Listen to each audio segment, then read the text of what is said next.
Welcome to episode number 75 of British Strength Radio. I'm your host, Alexander Clark, and my guest today is Stan the Rhino Efferding.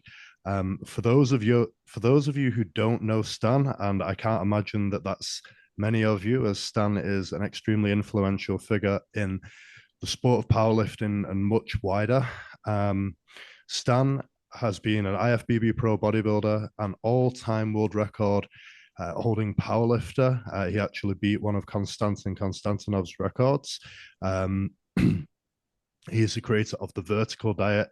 He's an entrepreneur with extremely successful businesses and much success in the past. He's a man of many accolades who epitomizes the idea and the principle of success. And having started powerlifting at the time that I did, I came over like Stan from bodybuilding and started powerlifting around 2013, 2014 when Stan's career was probably at its peak in terms of powerlifting when he was setting, or where maybe he just set his world records then. It is a huge honor to have this man on the podcast and a huge treat for me. I imagine a huge treat for the listeners too. So without further ado, hello, Stan. But first, a word from our sponsors. Strom Sports Nutrition. Strom leads the way when it comes to innovation and quality in the sports supplements industry. Whether you're looking for strength athlete favourites such as Creamax, Support Max Joint, Hydromax and the Stimumax range, or more health-focused products such as Cystomax, Levagen or Support Max on-cycle support, you can follow Strom at strom_sports_nutrition on Instagram or check out that range at stromsports.com using the discount code British Strength, that's all one word in capitals, at checkout. ZeroW Wales, bringing the premium option of powerlifting and strength training to Cardiff via their world-class facility, superior coaching and supportive community. You can follow them at zero_Wales on Instagram or on Facebook at facebook.com/zero.wales. Zero is spelt with a W at the end, or head to zeroweakness.co.uk. Beast Farm is the range of sports supplements and training gear founded by Eddie Hall, the world's strongest man. His new range is based on the products he used to become the best in the world, including Beast Stim pre-workout, Beast Hydro hydration formula, and even Beast Strong smelling salts.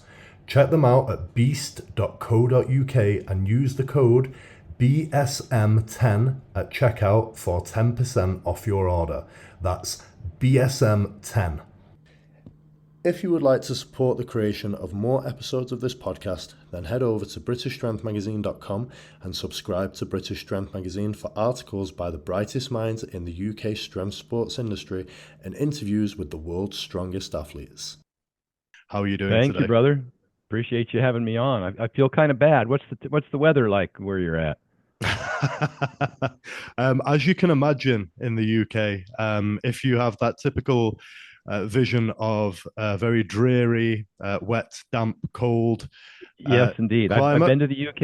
I've done some seminars over there many years ago, and I lived in Seattle for I think better than 15 years. So I'm familiar with it, but I guess the reason I'm apologizing is because I've now moved to American Samoa, which is in the South Pacific Ocean down here, probably not too far from Fiji. Some people might recognize that name. And our weather is typically, like today, it'll be 85 degrees. I'm going to take the Sea-Doos out on the lagoon.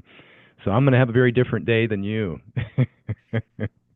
Yeah, that's something I was quite surprised to learn. I'd always associated you with Vegas from following you on YouTube and the podcasts and everything like that. I spent my last 13 years in Vegas. I owned Sin City Iron there in Vegas, which is still in operation with my business partner Eric.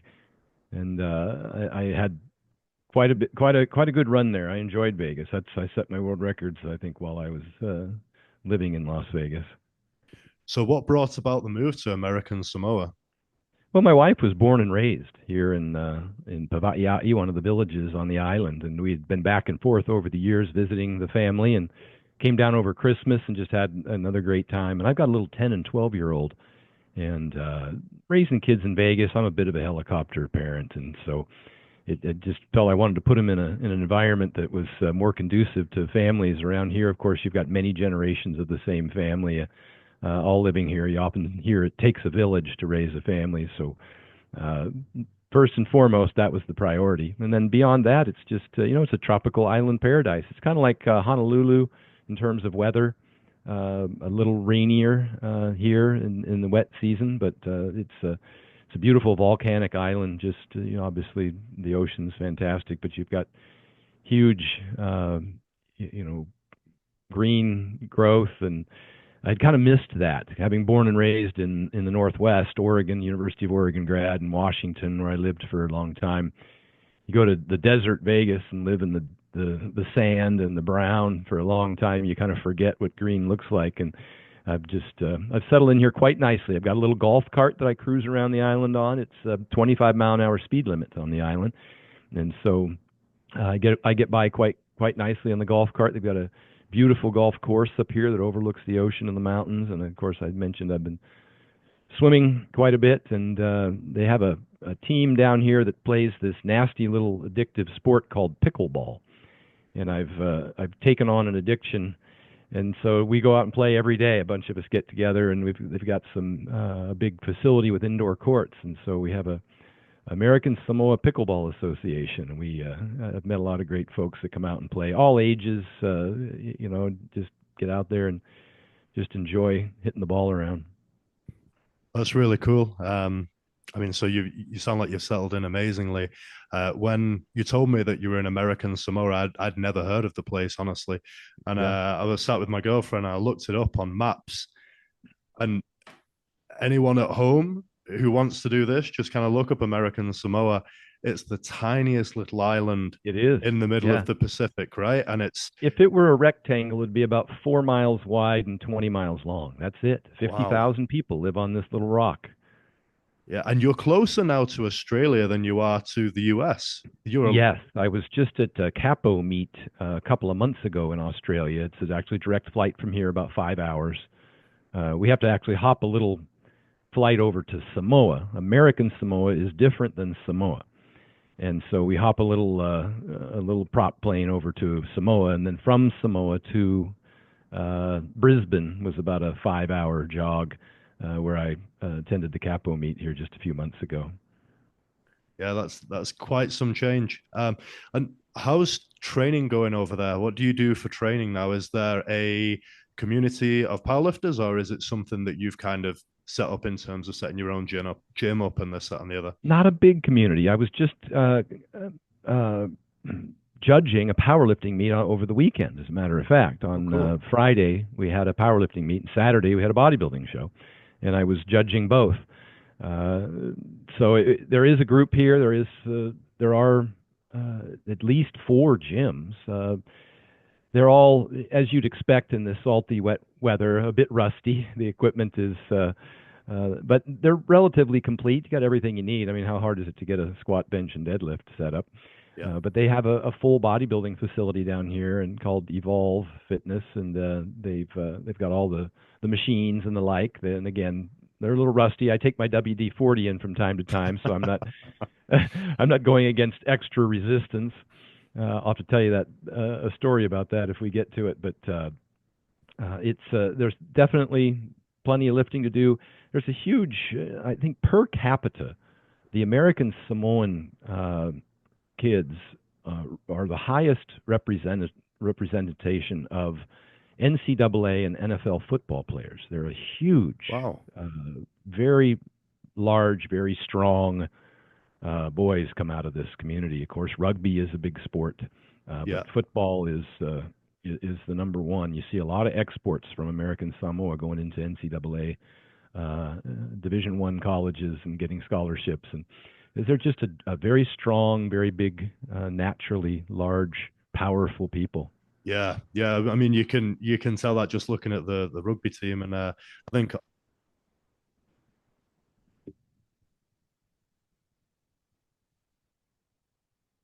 I think I lost your.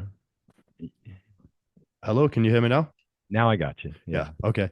What's the? Yeah, I think a lot of the kind of the rugby of course, the rugby team and the what's the powerlifter called? The guy who was kind of really at the top of the IPF for a while. He was. I'm not sure if he was a Samoan, but he was definitely a Pacific Islander, and he was just. You Yeah. could tell he was just Was it Rongo Keane? Well, I think he's strong, man. no. Yeah, there's some phenomenal athletes, there's for sure. They're big, powerful people, and I'm always amazed how agile, how athletic at that size they are. You'll get 300-pound kids because they grow up playing volleyball, and so they can jump. And you got a 300-pound kid jumping, playing volleyball regularly, and I see it every day. I go down to the what's called Lions Park down on the lagoon, and volleyball is very popular here on the island. You see kids of all ages, and you get some really big kids jumping up to spike the ball. Very athletic. Of course, they all have these enormous calves, and they're able to run and move. And it's frightening to see a 270, 280, 290 pound rugby player. Yeah. And just imagine being on the other end of that. Yeah, it's very, very difficult to contend with when you've got all that mass and also they're athletic. Like, Indeed. how do you beat that? And of course, your children will have Samoan genetics now, right? Oh, They indeed. have. Yeah, my 10-year-old. I was. Some people may have heard from my story. I wrestled 98 pounds as a freshman and sophomore in high school. I was 106 as a junior, 115 as a senior, and I had a soccer scholarship when I went to college. I only weighed about 135 pounds as an 18-year-old freshman in college. My son is 10. He's already 140 pounds. Wow, So, yeah, he's got some Samoan in him. That's for sure. that's amazing. Um, let's talk a little bit about your career as it pertains to bodybuilding, powerlifting, and eventually we'll get onto business too. Yeah. I would like this podcast to, in a way, try to. You've been on a heck of a lot of podcasts, and I want to try to maybe see if we can cover some things which I've not already heard because I think I've listened to all of your podcasts. I want to try to, get some unique stuff out there for our listeners. But let's have a little background story of how you started. I understand that you just entered the gym to get bigger, and then it became the obsession with bodybuilding followed, and it became powerlifting a little bit later than that. Yeah, yeah. You hit it right on the head. My soccer coach told me I was too small, and he wanted me to gain weight for soccer, of all things. Being 135 was too small to play college soccer. So I did. I went to the gym, and I just instantly fell in love with it. And of course, then I started looking through the magazines to try and get information about training and nutrition, etc. At the time, it was Muscle and Fitness was the primary magazine, and I was obsessed. The word you used was perfect. With trying to get big. I wanted to be a pro bodybuilder, of all things. At 135 pounds, almost immediately, I was like, I want to be a pro bodybuilder. And of course, being 6 feet tall, at the time, all the bodybuilders, they didn't have men's physique or classic physique or any of those things. So a 6 foot tall bodybuilder needed to be about 240 pounds on the stage. And so that became quite a long journey, which started in its infancy mostly training, thinking I got big just by lifting a lot. By a lot, I mean a ton of volume. I was working out every day, 2 hours a day, thinking that was the driver. And I was eating a bodybuilder's diet. Unfortunately, the guy behind the counter at the Gold's Gym at the time was getting ready for a bodybuilding show, so he was eating tuna fish and rice cakes. And so I started eating lots of tuna fish and rice cakes. After a couple of years of languishing and barely getting up over 150 pounds, matter of fact, my first bodybuilding show in 1988, I competed at 154 pounds. I was very skinny. But the promoter, I was just having a conversation with, also happened to be a gym owner and a ref, and he judged bodybuilding shows. And he said, "Look, you have to flip the script. You need to train a little less and eat quite a bit more." And so I started following that philosophy, and I was able to start gaining weight at a better rate. Another thing I was doing at the time was I thought that the stronger I got, the bigger I would get, which now we know is not the case. And so I spent many years trying to do heavy squats for singles, thinking that was going to make me grow. And I certainly did plenty of hypertrophy work as well. The typical pyramid schemes that we would do. I followed every bodybuilding program in muscle and fitness over the years, and there were plenty of them, of course. You know, Weider pulled another one out of his butt about every week, and published an article, the Weider principles. There's got to be 100 different programs, and you know, I think everything works, but nothing works forever. But you certainly have to stick with one thing long enough to realize to see if it works for you, see if you get some benefit. But we didn't have the internet back then.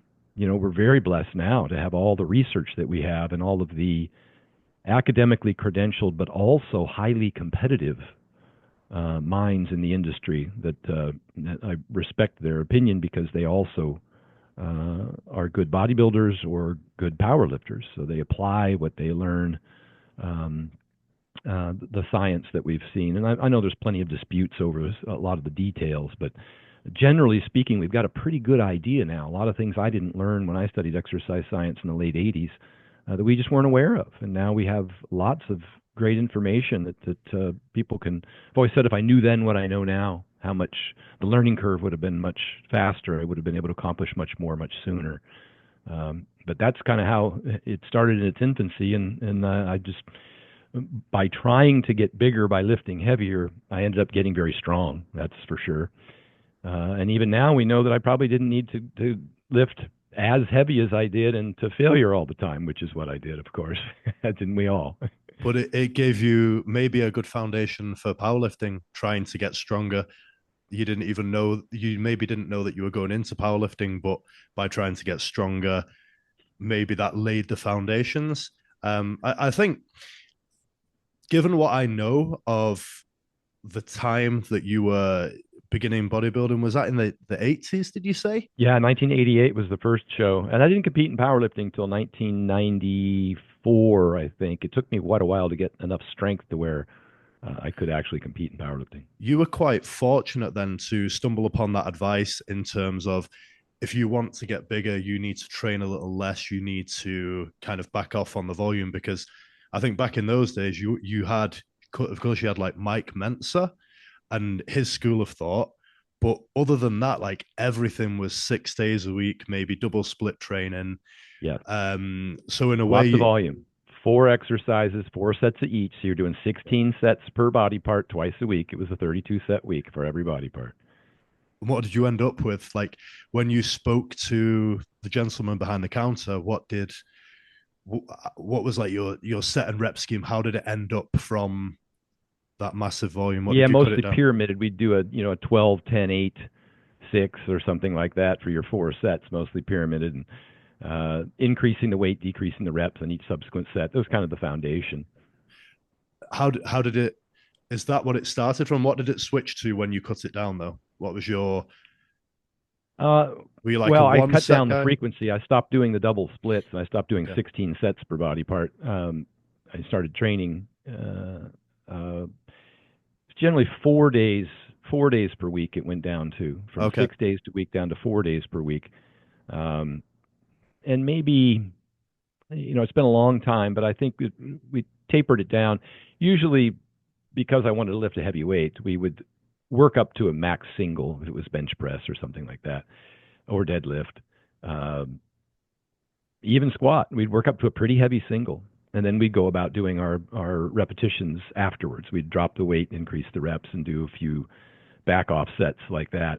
And so I think the sets were mostly in the, because we do 2 or 3 exercises, 3 or 4 sets each. So we're still around 12 sets per body part per workout. And generally try to do that twice a week. Okay, so not a ridiculously low volume, but certainly much lower than you'd typically hear of being done, and like the Venice Beach type bodybuilding. Yeah, I used to drive down to Venice from Eugene, Oregon. I would drive down there periodically, and it was a long haul. I think it's 16, 18-hour drive, as I recall.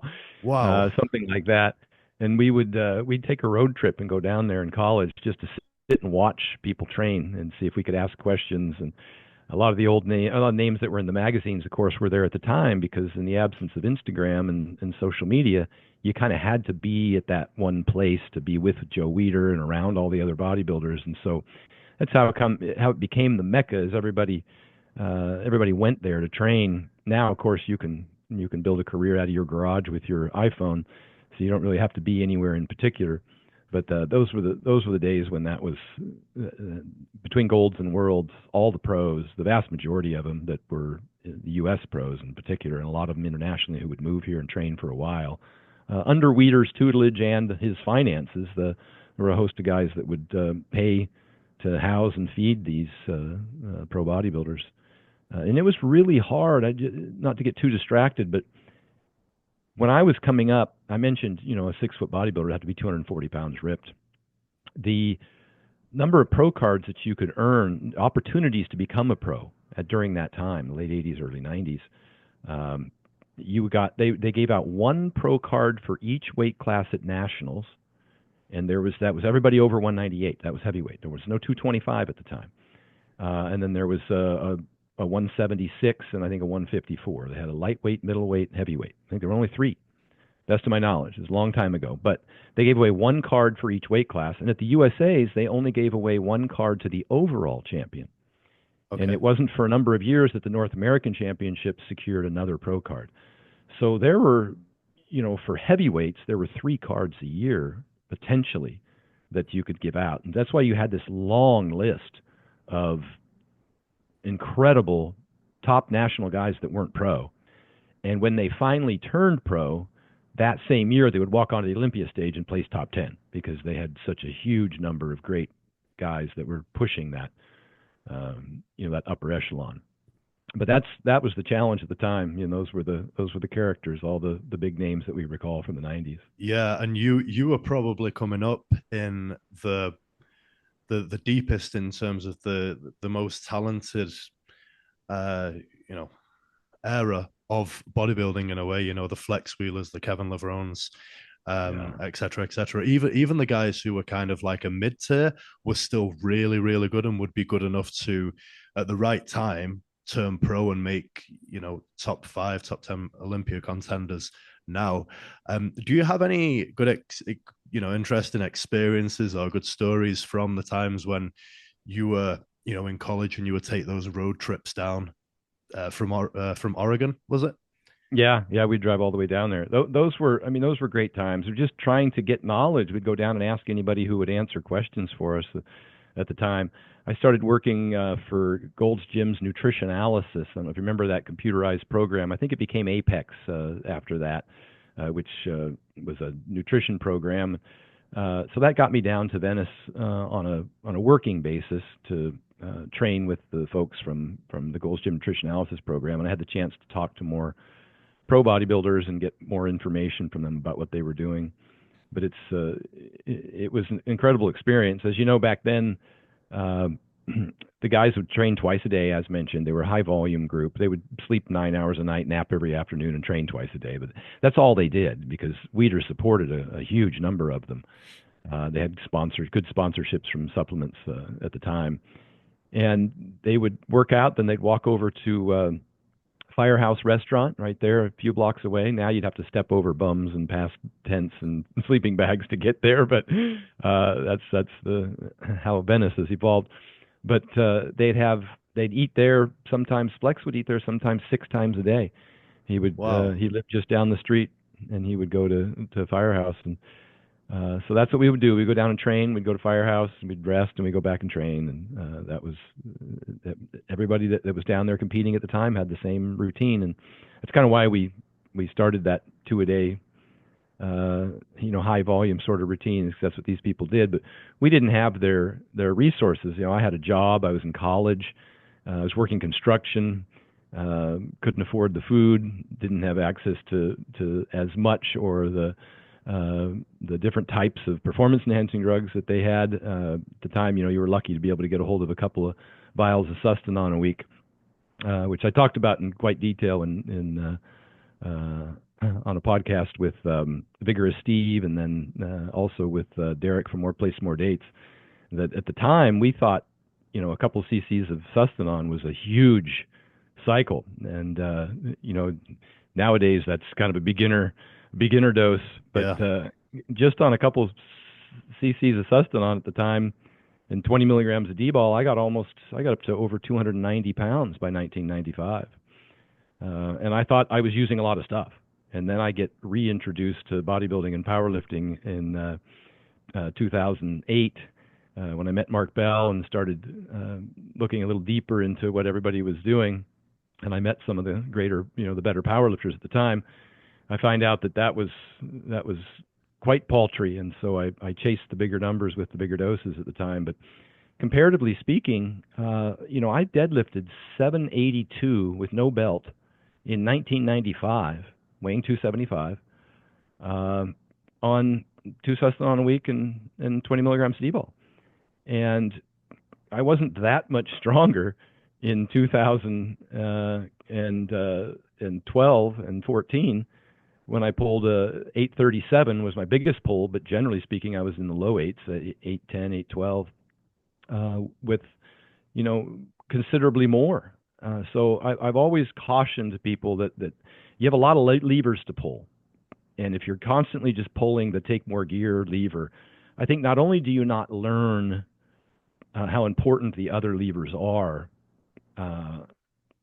but I think that you certainly shorten your career as a result. I think people start realizing significant health issues, which I've gone over quite a bit with talking about Mark Bell's challenges and other athletes I've worked with metabolic syndrome. So I don't know. I always think there's a lesson to be learned from all of this. If I can look back with the wisdom of having competed for nearly 30 years and having been on and off different doses of performance-enhancing drugs throughout that time, and more isn't always better. That some people confuse effects with side effects, or side effects with effects. And I was one, and a lot of the athletes I've worked with have since followed suit, who really tried to take care of their health behind the scenes, managing their blood pressure, doing considerable number of steps for walking, eating a better diet. Because I went through that bulking phase in the early 90s where I got fat, and I was doing blood tests even back in the early 90s. I was doing blood tests, and I've done well over 100 blood tests throughout the later portion of my career as well. And you can see these symptoms of metabolic syndrome. You can see the dyslipidemia. You can see the high blood pressure. Obviously, you can see the blood thickening, the RBC hemoglobin hematocrit. You can see all the adverse effects associated with the weight gain in particular. And so I worked hard to try and mitigate a lot of that throughout my career, and I think that's why I was able to continue to compete at a high level into my early 40s. Yeah, I think I remember what you mentioned that you were on Derek's podcast, More Plates, More Dates. I think Mark Bell suggested that you go 750 tests, 750 deca, 750 equipoise, right? And yeah, in the last 30 to 40 days, we would throw in D-ball, and we'd have to kind of titrate that because it always took my appetite away. Yeah. But I never saw, after 3 weeks, I never saw any additional strength gain on the D-ball. So why take it for 8 or 12 if you're going to have such significant adverse effects with digestion, et cetera, blood pressure, and the like? It's just a lot of water retention, a lot of liver toxicity, appetite suppression, which once you lose your appetite, you're screwed because you start losing weight. And, mass moves mass, and you can't be losing weight going into a powerlifting meet and expect to be able to move the poundages. So that's what kind of taught me to keep it at around 4 weeks, 2550, 7500, or 2550, 100, for week by week. It's kind of how the highest that I ended up at. But again, the comparison, and a lot of people saw little clips of those videos where I talked about using 2 cc's of Sustanon a week, but in the early 90s is the part that they tend to forget. And I just wanted to make sure that a lot of younger athletes who are choosing this route to use performance-enhancing drugs understand that that's not the only lever to pull. And you can get incredibly big and incredibly strong on much less. Even Dorian Yates talked about that. So when he went from 1 cc to 2 cc's, he thought it was a big deal. He thought his liver was going to fall out. We all had this perception in the late 80s, early 90s that higher dosages were going to kill you.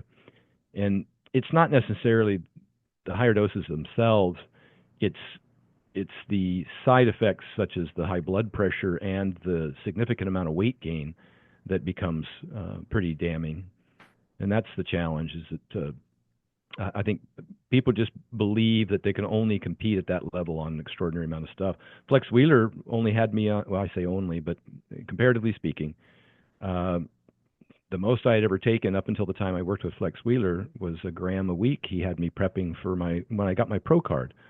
I talked about that on another podcast as well. Trying to remember the name of it, but I talked about the details for a pre-contest cycle, and it was about all added together between the test probe and the Winstrol and the Masteron and Anavar. It all added up to about a gram a week, and I got incredible results off of that. And I turned pro. I was 250 pounds on stage at the Masters Nationals in Pennsylvania, in Pittsburgh, in 2009 when I turned pro. But that's when I went out to Mark, and 7 weeks later, I'd put on 35 pounds and beat KK's world record at the time. And that was the 750 test, 750 EQ, 750 Deca, with the last 35 days of D-ball at 25, 50, 100, 100. And that was, and I was stronger, but some of that was technique change. I had lifted earlier that year. I had lifted in February and totaled 2,070 with a walked out 765 buried squat, and an 800, I think I did an 800 deadlift, and I did about 560 bench, but I had my elbows, I had tendonitis so bad in my elbows from low bar squatting. So when I went to Mark later that year, I set this record, I think it was in November of the same year, 2009. But I competed earlier that year and totaled 2,070 on 2 cc's of Sustanon and some D-ball. I had never been exposed to higher doses yet. Flex brought me to a gram a week, and then when I went down and trained with Mark, I did considerably more. We were up to 3 grams a week, but it was over a 7-week period. So it was a very short period. It's not something I would do for an extended period of time. The most I ever did, the 3 grams a week, was I think about a 10-week run at that dose. And now looking back, I probably would have tapered that up as opposed to just starting at 3 grams with everything together. But the biggest change with Mark, one, we used a lot of safety bar squats to help my elbows, so I wasn't under a low bar squat, which was just wreaking havoc on my elbows, which was having a real bad effect on my bench. He also introduced me to the slingshot at that time. He had sewn together something at home. It wasn't even on the market yet. He had sewn together something at home, and we started training with that, and that helped my elbows as well. I was able to bench with less elbow strain. But the biggest thing was changing the form on the squat. If you look at my form when I did 2,070 pounds in, I think, February or March of 2009, and that's right after that was when Mark reached out to me. He emailed me and said that one of his lifters had seen me. It was in Sacramento at a different gym under a different federation that I'd totaled 2,070. And one of his lifters had mentioned that I was there, and they saw some video, and so Mark reached out to me and wanted me to come train with him. I was headed to San Jose to train with Flex Wheeler for the next few months to get ready for bodybuilding, and so at the time I told him I'd check back with him in the fall. But the biggest thing is, if you look at my form, my stance is not narrow, but it's not wide. My toes are just slightly angled outwards. It's a traditional squat stance. Yep. And then, of course, Mark introduced me to that wider stance, bringing the bar up just a little bit higher for me, because I didn't have a lot of belly that I could tuck into my thighs. So I got no advantage from pushing my belly into my thighs on the squat. I had to load my glutes, and my lumbar spine was, and my spinal erectors were very strong from lots of years of deadlifting, lots and lots and lots of years. I'm talking going back to the late 80s. We always deadlifted heavy. And so I was real strong in the glutes and spinal erectors. But Mark changed my form, and I went from the 765 squat up to the 821 opener and the 855. That's what I finished with. And that was primarily a change in form. Yeah, I think the video of the meet that you're talking about, I only recently saw that, but it is on your YouTube channel. The squat, I certainly, it was I think It it was was 765. It was really deep. I walked out. It was yeah. ugly as hell. It was a Yeah. grinder. And that's the video that Mark saw, right? And Yeah. I think that's the one where he mentioned you're very vocal when you Yes. perform the lift, and he said something funny about it, like he thought you were. Did he say something like he thought you were a German or something Yeah, on all one the of the grunting and podcasts? groaning. Yeah. Yeah, yeah. I've um, always done that since I was in college, and I never really thought about it. Somebody pointed out in the gym one day, and I didn't even realize how loud I was. And then come to find out all these many years later, there's lots of research showing, and I think just recently, that Menno Henselman posted a study just in the last couple of days about swearing while you're training and how it increases your performance. But I always watched growing up. My dad was a tennis player, and I always used to watch people like Andre Agassi and Connors and there was a lot of loud every time they'd hit the ball. Look at this, the yeah. Williams sisters. Every time they hit the ball, they would make some sort of noise, exhale, and I've always done that on my lifts, and even to this day. And I'm not competing in powerlifting. I'm on a leg extension, and when the weights get heavy, because I always still train pretty damn near Yep. my capabilities, I'm making noise, and the more noise I make, the better I lift, and the better I feel about the lift. So, Uh, but it does have a performance benefit, performance enhancing benefit on numerous studies showing that those people who make some noise. I think people think that I exhale, but I don't. It's if you think about filling a balloon, and then you just barely, that sound that it makes when you barely pull it, and it yeah. makes that kind of Yeah. screeching sound.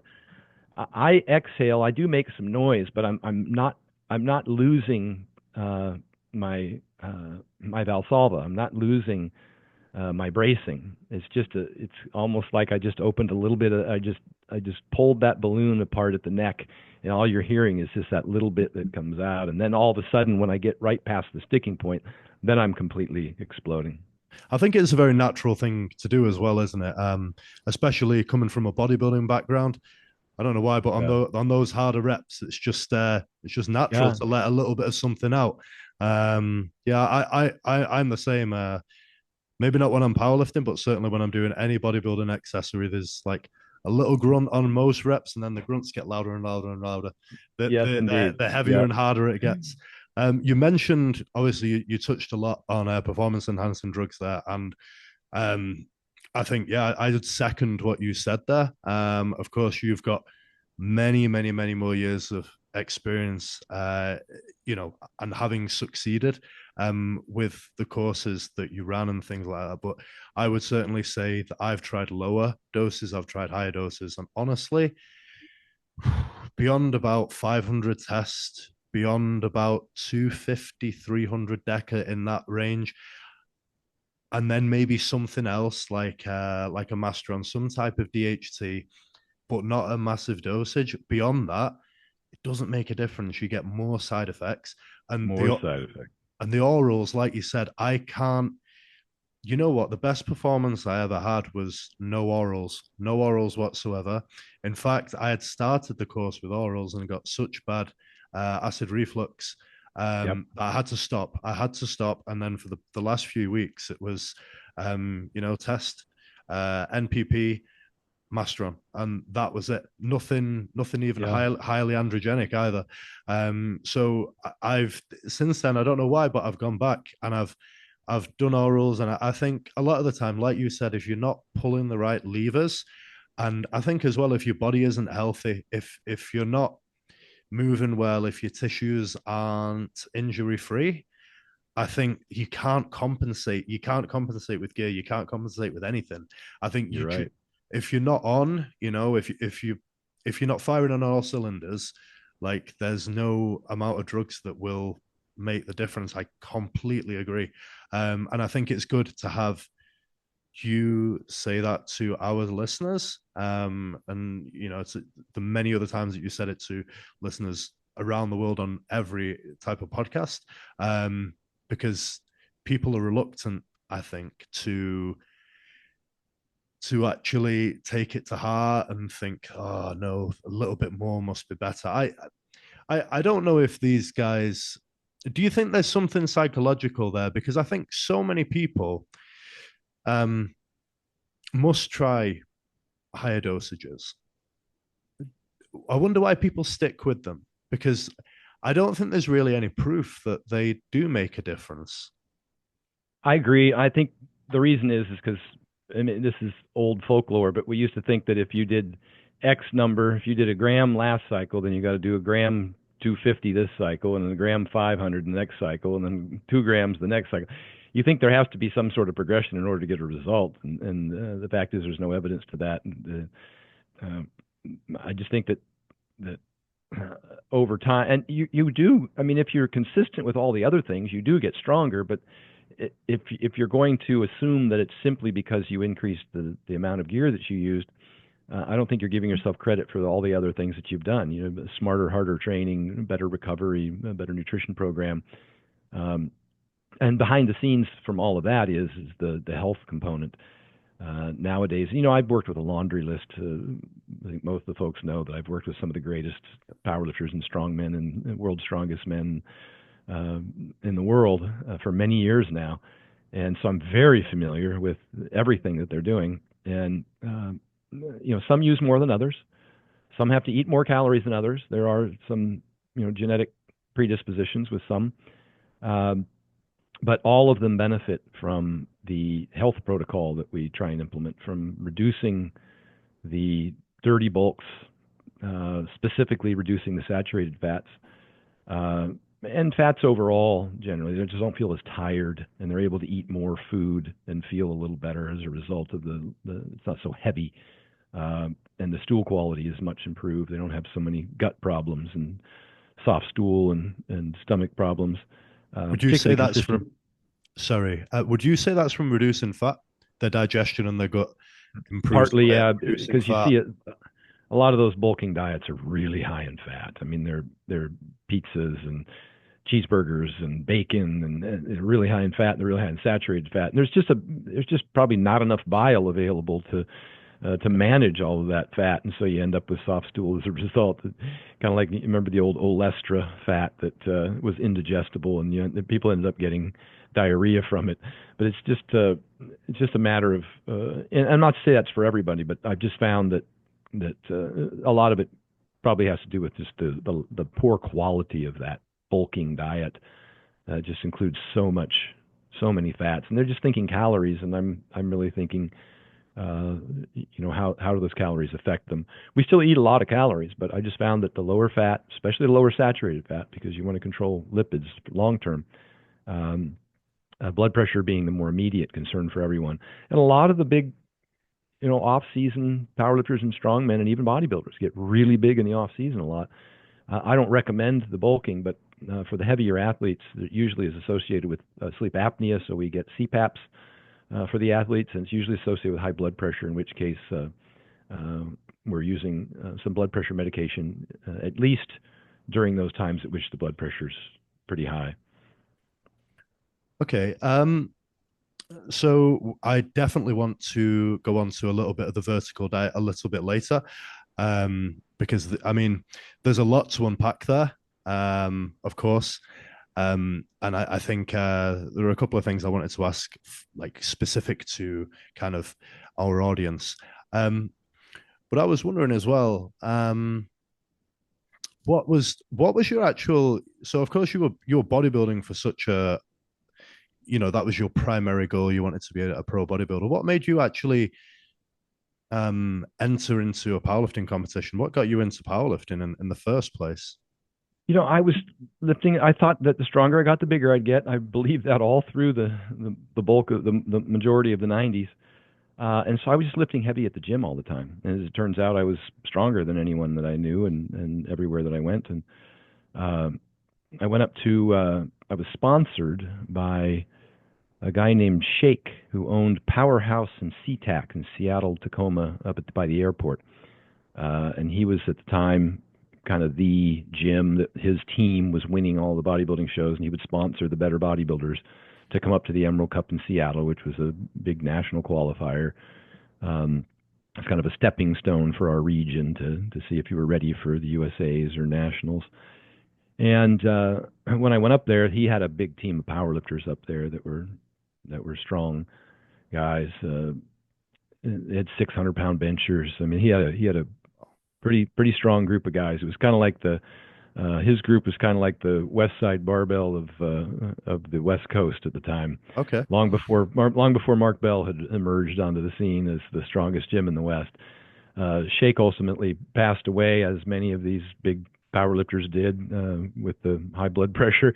But at the time, that's how I got exposed to guys lifting more than me. It was the first time I'd seen people stronger than me, because I was, down in little Eugene, Oregon. So what's the comparative value of that? And just also on the internet, I was always looking at what other bodybuilders were lifting, how much weight. At the time, I think Chris Cormier was one that was putting up a lot of heavy weight with flex down in Gold's Venice, and I would watch his videos, and so I was always trying to challenge those big incline dumbbell presses that he was doing at the time. I thought that was so impressive. The incline press was one of Chris's biggest lifts. Yeah. But there weren't a lot of big squatters in the bodybuilding group at the time. There were a few guys, but not a lot. But I went up there and got exposed to it at Powerhouse SeaTac, Shake's gym, and it just kind of got me wanting to compete a little. I was strong enough to where Shake suggested that I enter a powerlifting meet, and so that's kind of how I got started. Did you? Because I seem to remember. I think you were really the vehicle for you guys like you, Dan Green, Pete Rubish, the Lillibridges, and a few others were kind of the vehicle for powerlifting kind of transitioning away from equipped into raw. Now, if I'm not mistaken, you pretty much always competed raw, even when equipped was the only thing that people were doing. Was there a reason for that? Yeah, pretty much, because I was a bodybuilder, and you don't wear that equipment bodybuilding. Yep. So I never learned the equipment. I also was really lean. I tried a bench shirt on for one competition. I don't think I benched any more than I could normally. I tried a squat suit on at Mark Bell's one time, and I don't think I squatted anymore. These were single ply. Okay. But mainly because I didn't, those things, if you can stuff some fat in them and build up, that's one of the reasons why water retention and why weight gain works. It's not necessarily the muscle, it's just the compression. It's just a change in leverage. And a lot of the discussion's been going on about that recently in terms of bulking diets, and that the strength that you gain from the extra weight gain isn't necessarily contractile tissue. It's from that leverage improvement, which is why it doesn't translate to deadlift, and may even be a hindrance, because if that changes the height of your hips because your belly can't get as low. That might hinder some people, but nonetheless, that was I never used it, because those, same with the knee wraps, you got to learn knee wraps too, and it's something you want to start a couple months out at least, or train with with some degree of frequency, maybe not all the time, but because there's a learning curve to how it changes your squats. I had such small knees. My joints are small, little deer ankles and small knees. When I started wrapping, it would completely cut off the circulation and my feet would go numb. And so I had to be really careful about how soon I wrapped and how I wrapped, because it was really uncomfortable and awkward for me. And then I was right back into bodybuilding. And so, of course, I wasn't in any of the shirts. And I really never understood the multiply stuff. I had a hard time with that concept. So I did what I did. I did raw, I entered raw meets, and just so happened that I was lifting enough weight to where people were like, well, maybe I'll try that. And of course, like you say, Dan Green came along, and it was, I have to say that the whole confluence of events occurred at once that really helped popularize it wasn't just me. There were other people doing it, but Mark Bell was on YouTube. That was one of the oldest videos in existence of powerlifters, is some of that Mark Bell footage. And those other names that you mentioned were kind of the pioneers of shooting some regular content. It was YouTube at the time. And then I got that huge spread in Muscular Development magazine. They did like a 12-page spread where they talked about the powerlifting. And then Flex magazine did the Stan Efferding versus Ronnie Coleman thing in terms of the world's strongest pro bodybuilder. And then they picked that up for the Olympia. So there were so many things happening there over the course of that 2 years. Yep. Because powerlifting was kind of was not very well wasn't very popular. No. And then when they were able to kind of put me into the bodybuilding area, now you're talking, international exposure in one of the largest magazines at the time.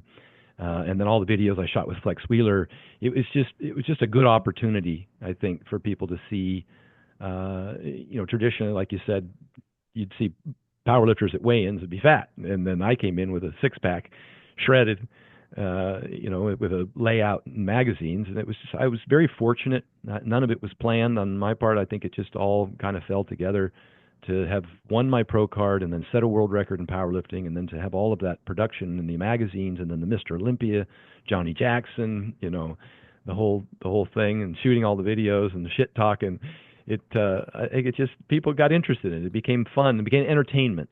Yeah. Well, I mean, thank God you did, because it was almost like your powerlifting career and guys like Dan Green, who I mentioned.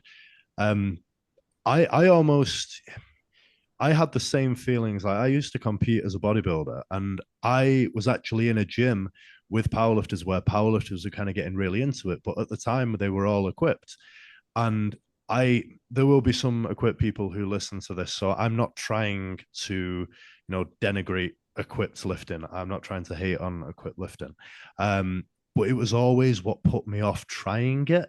You know what I mean? Because I like to go into the gym with, like you said before, like no gadgets with me. I didn't like to put knee sleeves on. I just like to be able to walk in even without a gym bag. So having like this weird orange suit on me was just kind of like, it it felt like it would be too much, so I never entertained the idea. But when I saw you guys, and that kind of made me, that opened my mind up. It was originally a video by a video of Dan Green lifting, which I Yeah. found really cool. And then there was you, you've probably seen the Rhino Passion video that Yeah. that guy put together, and then he put one together of Dan Green. That just inspired me so much, and that set the ball rolling. I'm sure it's probably done a lot of um, the same thing for a lot of other guys and a lot of other girls to get into the sport. So yeah, thank God that you guys were, around competing at that time, because it's Mm. almost like, looking back now, it's almost like that time was unparalleled.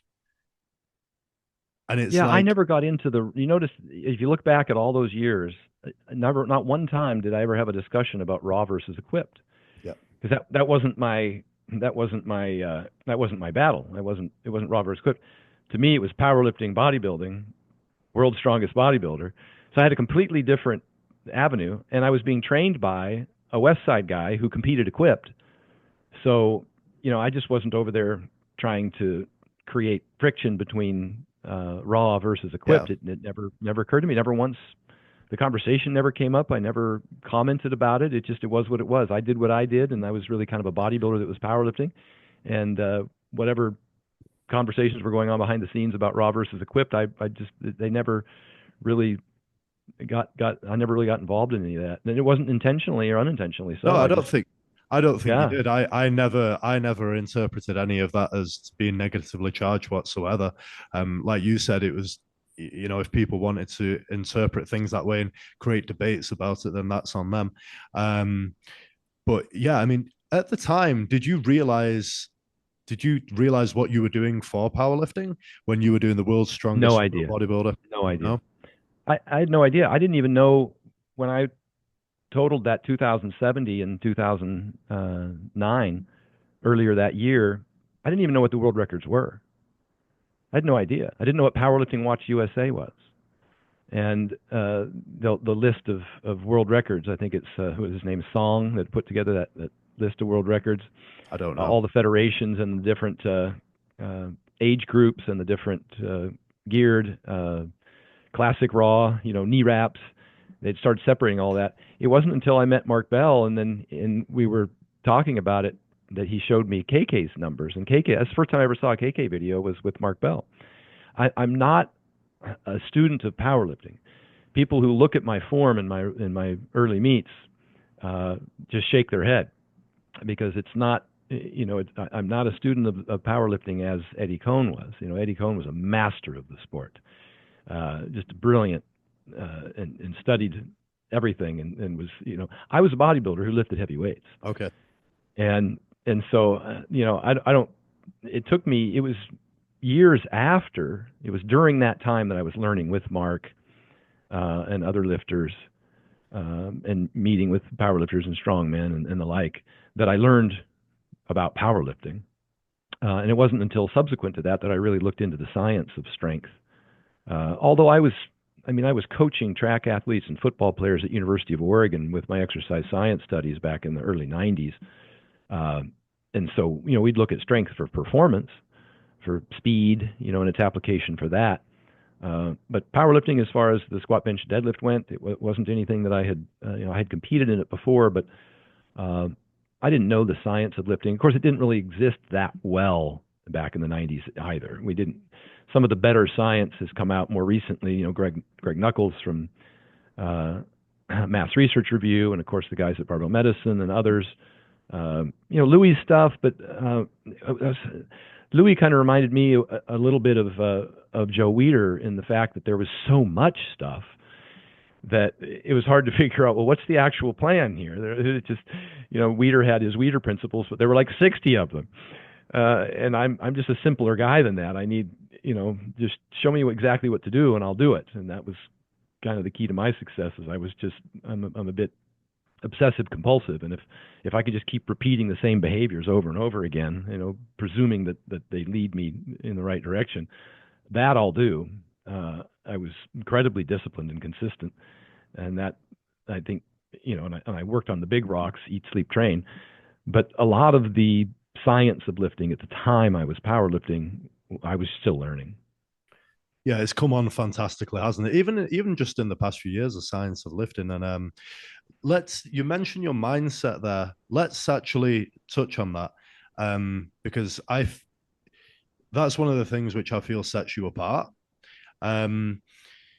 So from the beginning, obviously, you said you wanted to be a pro bodybuilder, and obviously you had different career. I'm trying to work out a little route here to take. But what was the drive? What was the drive for you in terms of being a pro bodybuilder? Was it something you enjoyed doing, so just wanted to progress at it? Or was it kind of, you already had goals from day one and you had like this vision of where you wanted to go? Because obviously you are an extremely driven person. I'm just trying to figure out where it came from, because it's translated over to so many other things in your life. And I want to bring the career stuff into it as well. Well, I tell you, at the time, when you looked at the magazines and saw, like you said, the Flex Wheelers and the Kevin LeBrons and all the other guys, I was just absolutely convinced that's what I wanted to do. I wanted to look like those guys. They're superheroes. It was like Arnold Schwarzenegger, and it just did so much to get people obsessed with that pursuit. I didn't know the dark side. I didn't know the fact that most of these guys, all of the pro bodybuilders were using performance-enhancing drugs. At the time, I wasn't aware of that. I just thought that you could go to the gym, lift weights, and you could get that big, and realized that was an impossible task naturally for the vast majority, or anyone, to be honest. And but like you said, it provided me an avenue for my obsessive behaviors. I've always, since I was a kid, suffered from repetitive behaviors and tics, and sometimes I even do interviews and people will notice that I have these different facial expressions and repetitive behaviors and tics, and whether it's shoulder twitches and blinks or facial, I've had those since I was a kid. And when I'm able to focus on something that is repetitive in nature, and that's one thing I liked about bodybuilding, was everything was planned out. Every meal, all your macros, your training session, your sets, your reps, your weight, and it was all, you could write it down and you could progress it over time. And you had to be in bed at this time, you had to eat at this time, and I was obsessive about all those little things. I tracked it and wrote everything down, and then the neat thing about that was the immediate feedback. Is that every time you went to the gym, you were measuring your performance, and then you could start to see how things like how much sleep you got, did you make all your meals? What was your training program like? And then you could see if you were progressing because you were always measuring you always knew exactly how many reps you could get at what weight. And so that was a rewarding part. The thing that's hard about business is you don't know if the effort that you're putting in is going to give you the return. And that's the biggest challenge with entrepreneurship is that you're making this huge investment and have no idea. And it's hard to measure, in the short term. Sometimes it might take months or years before you figure out whether you're making the right or wrong decisions. There's some basics, obviously, but with bodybuilding, it was so immediate. And that's kind of what I like about now that I'm coaching full time and as a trainer is that that which gets measured gets improved. Everything that I prescribe to whether it's an athlete or a gen pop, soccer mom or dad bod, is something that gets measured. All of my clients have to text me on a daily basis their hours of sleep, their morning body weight, and a picture of each meal they eat. That's the minimum, and on a daily basis, and that's more for their benefit than mine. That they start to create these consistent habits and behaviors, and even people who don't like lifting weights, women in particular, who are trying to lose weight, we know how important it is now that they do some sort of resistance training, and that might not be something they enjoy. And I've always said the best exercise is the one you'll do, and then I'm telling them you have to do some sort of resistance training. And so now it's my goal to try and get them to enjoy some part of that. And they might not want to squat. It might be something that they don't enjoy. It's not something they're going to do consistently. I say the same thing about assigning somebody 40 minutes on the treadmill or having them come in and do a bunch of battle ropes and burpees thinking they're burning fat. That's not anything they're going to do consistently. It's not enjoyable. It's not going to make it part of their lifestyle. I'm not going to look forward to it for years to come. So I have to try and create, first thing I do is obviously try and get them involved in some sort of activity that they enjoy, whether it's pickleball or tennis or, Zumba, or it doesn't matter to me, and it can change over time. But as long as they're participating in something that gets them active. But the resistance training isn't, that's a non-negotiable. You have to do some sort of resistance training for lean mass retention and bone mineral density and insulin sensitivity. And so I have to, one of the tricks that I use is strength. And that's, I bring them in and I have them do a trap bar deadlift. And then I bring them in 3 days later, they do it again, they're stronger. And you and I both know that's neural adaptation. They're just more practiced at the movement. 3 days later, they do it again, they can add 5 pounds or 1 rep, they're stronger. Now they think that's results. It's immediate feedback. Like, oh my God. I'm like, look what you did last week. It's on their card. As a trainer, that is the most effective, incredible hook that you can have, is just to give them something that has a low barrier to entry, very easy to learn. A trap bar dead is one of my favorites because it is axial loading, and I am going to get some, other than just laying down and doing a leg extension or leg curl, nothing wrong with those, but I want to get the lumbar spine involved. And that particular exercise is super easy to learn. Anybody can do it in under 30 seconds. And then you bring them back, and every 3 days, or once a week at the very least, every time they come back, they're lifting more weight or more reps, and that goes on for months. And now you've got somebody who's looking forward to coming in next week and lifting 5 more pounds or 1 more rep. And it's measurable and it's progressible, and they're telling their friends about how strong they're getting. It's not the scale anymore. It's what their body can do rather than what it weighs. Yeah, so it's that measurable component which just suited you down to a T with bodybuilding, with powerlifting, and it just suited your personality. And of course, in other areas of life, like your professional life, obviously that is such the OCD, whatever you want to call it, being extremely organized, needing that sense of being organized for you has just worked wonders as well. I find it quite interesting how you wanted to be a pro bodybuilder, but you didn't, and you studied exercise science. But am I right in saying that it's almost like you've pursued things a little bit in reverse, in that, if you get where I'm going with this, now you're full-time coaching, but that wasn't the first business. That wasn't the first, I know you didn't start owning a business, but it wasn't the first career what you studied at university or at college wasn't what you went into originally, was it? Or you did some of that, but it was telecommunications. How it's almost like it was, I don't know if you planned it this way, but it worked out. It was almost like you did plan it. Like you did the things that worked in terms of making you very wealthy to start off with. Well, not immediately, but that led to that. And Yeah. then now you've come full circle and you've come back to the exercise science route. What was, what I'm trying to ask is like, what was the thinking? Was there a plan? How did it all go? How did it all transpire and work out, you know? Yeah, I mean, I worked at a gym when I was in college. I was a high school soccer coach. You know, I was uh, trying to earn money in the field. It's very hard to do. I mentioned I worked for Gold's Gym's Nutrition Analysis for a while, selling nutrition Yeah. programs and the like, doing personal training. But it didn't pay all the bills. I had to get a full time job eventually to be able to support myself, and that went on for quite a long time. I was kind of a personal trainer on the side. I'd always helped people. Like I mentioned, I was working with University of Oregon track and football players for many years, and but it was never something.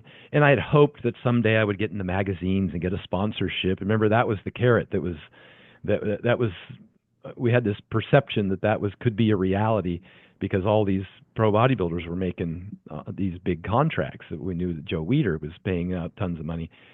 Um, but that was few and far between, obviously. It was very rare. You had to be a pretty remarkable individual, like those folks were, pretty genetically gifted. So I didn't get in the magazines. I didn't get a sponsorship. I sold supplements for Beverly International, one of the oldest supplement companies. I think started back in 1965. Back then with Weider, for them, and I would put supplements in the back of my minivan, and I would drive up and down the I-5 corridor between Oregon and Washington, stopping at gyms and doing taste, making protein shakes and giving people free samples and going to supplement stores and trying to sell supplements. So I gave it a whirl. I tried. It just it was hard, and it was more entrepreneurship, and you can, at the time when I've got bills to pay, it's hard to go without a check. And so I had to get a full-time job. I started working in the real estate industry, just in multifamily properties, which ultimately was a good decision because I worked for a mentor that under which I was able to develop a 200-unit apartment community and then eventually start buying and building my own multifamily properties. And so that was a good avenue. And then, as you mentioned, I got into telecommunications, and was vice president of a company and then started my own. And those were very financially successful, unlike, being a personal trainer. Now, move forward to today, you've got social media, and we just talked over all the very fortuitous things that happened as a result of social media and YouTube and Instagram, et cetera, being in the magazines finally, and having that IFBB Pro card and setting those world records. I had a resume to where I was able to start to make a living coaching and producing. I have a meal prep company now, and obviously the ebooks and the online coaching, and that I had enough of an audience to where I could make a living at that I didn't have back in the early 90s. Coaching can be very challenging, very difficult to do full time. You got to be committed to it. But it's become, and more people are involved as well. And it's not just, what we did with bodybuilding, powerlifting. I think CrossFit probably brought more women into weightlifting than any other single sport. They started making it acceptable to have muscle, and making it beautiful, and making it about what you could do rather than what the scale said. And I think that was probably the biggest thing that brought a ton of women into the gym to lift weights for the first time. And we started seeing powerlifting meets fill up for the women on day 2. It used to be just all men, and then there'd be a couple girls, and then all of a sudden you've got multiple flights, and now it's not just about competition. It's about health. And we see people like the American Heart Association came out and said that resistance training is equivalent to cardiovascular exercise for all-cause mortality, for disease risk. They said both is better than one or the other, but weightlifting is equivalent. And you see the American Academy of Pediatrics saying that weightlifting is, their word, essential for adolescents. And, talk about all the benefits that kids get, particularly knowing that bone mineral density for women is pretty much the vast majority of it is accumulated in your earlier years and through puberty. And then maintaining it, obviously, is important. And then all of this recent exposure to semaglutide, all the weight loss medications, the GLP-1 agonists, Wegovy and Ozempic and tirzepatide. The biggest conversation about that is muscle loss with extreme weight loss, and that everybody should be doing some sort of resistance training when you're losing weight, especially if you're on these medications, which are so effective. And now millions of people worldwide are on these medications. It's become even more important to do some sort of resistance training. So now it's mainstream. Yeah. It's mainstream for all the reasons that we just discussed, for all the people that we just discussed, men, women, kids, even for weight loss. It's not about, competing anymore. It's about, and Dr. Peter Attia has driven this pretty hard.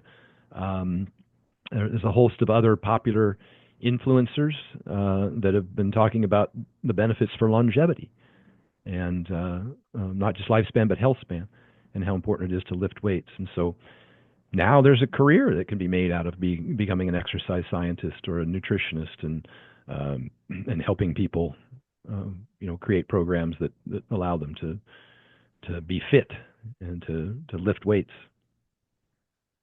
So I was going to ask if you ever envisioned that you would be where you are now, but I imagine you couldn't see the future with this becoming mainstream necessarily. So I guess the answer is no, you didn't envision that. But I'm fortunate. I'm finally doing something I enjoy. I like this. I wake up every day and I've got, I get to work in a field that I've been passionate about since college. It's what I wanted to do since college, but couldn't afford to do it. Most of the other careers that I've had have been pretty stressful. I've had over 100 employees in my telecommunications company. I had thousands of residents living in my apartment communities. That's a 24-hour, 7-day-a-week nightmare. And it was lucrative. There's no question, and I worked hard at it, and I felt I was good at it. But boy, I tell you that it's having a lot of employees is very challenging. And I thought we did better than most, but it's still, it's a lot of stress. There's always legal issues, financial issues. It was a lot to juggle. Now I feel like what I do is really easy because I have a lot of experience. I'm passionate about it, and it's fitness. I know we see a lot of fights on Instagram of people going back and forth over, generally pretty meaningless stuff. They get down into the minutia and start, talking about the effectiveness of certain things and making claims that are just really don't amount to much, to be honest with you. But and people get themselves all riled up in an Instagram fight in the comments section. But first world problems. It is what it is. So with the vertical diet, everything else you do, it's not just the vertical diet now. I know that you help people in many different ways. Is there a way that you could kind of summarize I say summarize because you've been over this on a lot of podcasts. For those who aren't initiated with it, how would you summarize the vertical diet and kind of what you do for people in that way? Yeah, I think that the biggest thing was I just wanted to present calories are king, macros are second, protein being the priority of those, and then diversity in micronutrient intake. I used to, since the time I was in the late 80s, I was working with men and women bodybuilders, I'd say 1990, 91. Just as soon as I started competing, people would ask me a lot of questions. The diets were very restrictive. Up until as recently as 10 years ago, the guru diets from some of the largest bikini coaches. There's certain in the States, there's certain groups that I don't want to mention their names, but they were very popular for having the most bikini competitors competing in nationals or pros. Their diets were really restrictive. I referred to them as guru diets. And in my Iceland seminar some 7 years ago, I think it's almost 7 million views now, when I was up talking about the vertical diet for what I think most of the people saw for the first time when I was working with Hafthor Bjornsson. It's a full 2-hour seminar. It's on YouTube. It's free. But since then, of course, I've written a 300-page book with over 500 references going over all of this stuff in great detail, with references, clickable references to peer-reviewed, published research, articles, and videos for deep dives. But the major component of it is that just more diversity. I wanted to stop demonizing certain foods, because the diet industry for so long had demonized red meat. They demonized fruit, even, of all things. It's still going on with the glucose goddess and the rest of these jokers on the internet talking about insulin spikes and demonizing fruit and demonizing dairy. There's a big fight going on right now. The fight's between pasteurized versus raw, but basically getting people on these extraordinarily restrictive diets, taking the egg yolk out, where all the choline and biotin is. They were just taking so much stuff out of the diet. I would see women in competition for over 20 years. I've seen what happened to women in competition, bikini figure physique wellness competitors, and what happens to them getting ready for a competition. A lot of it's the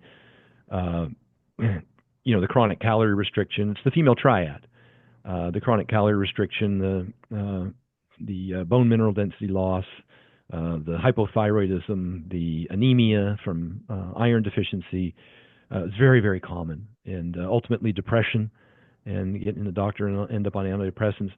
And they get these eating disorders where they now will avoid so many foods. They won't eat a whole egg. They have to take the yolk out. Maybe just egg whites, protein powder, white fish, some broccoli, and a scoop of peanut butter. That pretty much sums up most of the diets I was seeing. Yep. Maybe some boneless, skinless chicken breast and a little bit of olive oil. It probably sums up the bulk of the diets that I had seen for many, many, many, many years. And what happened was, at some point, when the general population started looking to these bikini competitors and thinking, that they're in the best shape of their life, and then trying to follow their diets, then we started seeing the general population, the housewives and soccer moms, suffering from the same problems: hypothyroidism, anemia, amenorrhea, cessation of the menstrual period, from these big calorie restriction diets, and then starting to demonize foods and ending up with eating disorders. And so I did a side-by-side comparison of the guru diet versus the vertical diet in this seminar in Iceland on YouTube, and I talked about the importance of the diversity of the foods that you eat. So I build a foundation of foods that I think are necessary, that should be in there. And I include red meat for the iron and a whole host of other different things. And plus, it's enjoyable for most people. I started looking at things in terms of the overall dietary pattern, as opposed to just picking out single ingredients or single chemicals in a food. Salmon for omega-3s. I mentioned the egg yolk for biotin and choline. I mentioned the dairy for calcium. And from what we know now in terms of the fermented benefits of dairy. And again, I do go down and break down the fact that there are some people who are allergic to dairy, and there's some people who have an intolerance to the amount of lactose. And that exists on a continuum based on the individual's personal response. And I try and mitigate those things. Anybody who has an allergy to any food shouldn't be eating. People with peanuts who get anaphylactic shock should not be eating peanuts. I'm not suggesting such. But now we know that it was bad advice to avoid giving peanuts to kids. Now we're finding out the research suggests that in small doses, that's what actually prevents them from getting these food allergies. And the same thing could be true of dairy and many other foods that people have allergies to, be it eggs or shellfish or a host of other foods that people commonly have allergies to. Titrating small doses at an earlier age makes people healthier, more resilient. So I try to introduce to bodybuilders, powerlifters, bikini competitors, people who are on a diet, the lack of need to over restrict a variety of food items because it doesn't benefit you. It's a calorie equation at the end of the day, and then the macros, protein being the primary driver. And I did start bringing fats down because I found that fats beyond a certain point that are needed for health and for hormone production and for sleep and ADE and K absorption and the like, you need a minimum amount of fats to realize those necessary health benefits.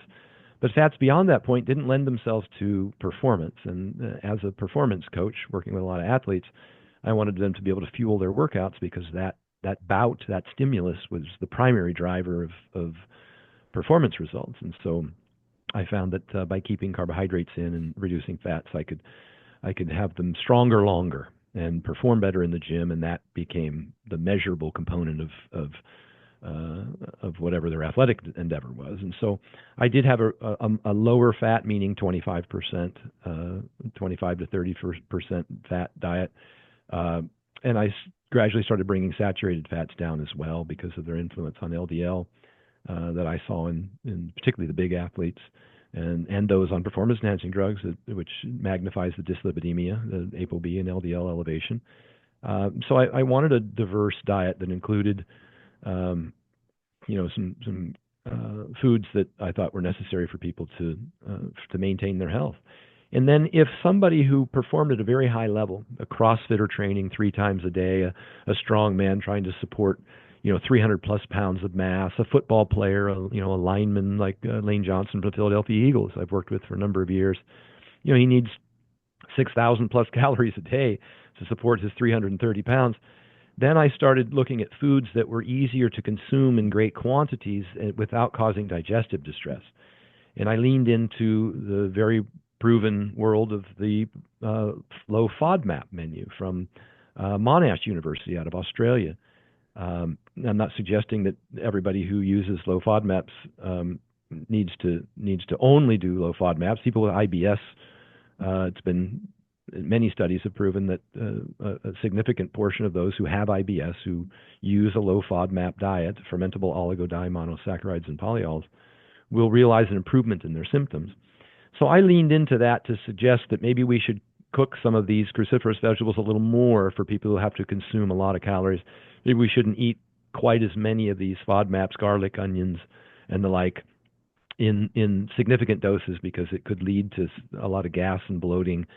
So it was really a quantity thing rather than just a diagnosis of an existing eating or digestive problem and then using the FODMAP menu to remedy that. And so I leaned into a lot of the foods that were easier to digest so that my big athletes could consume more of them and digest them a little quicker and be hungry again sooner so they could eat again.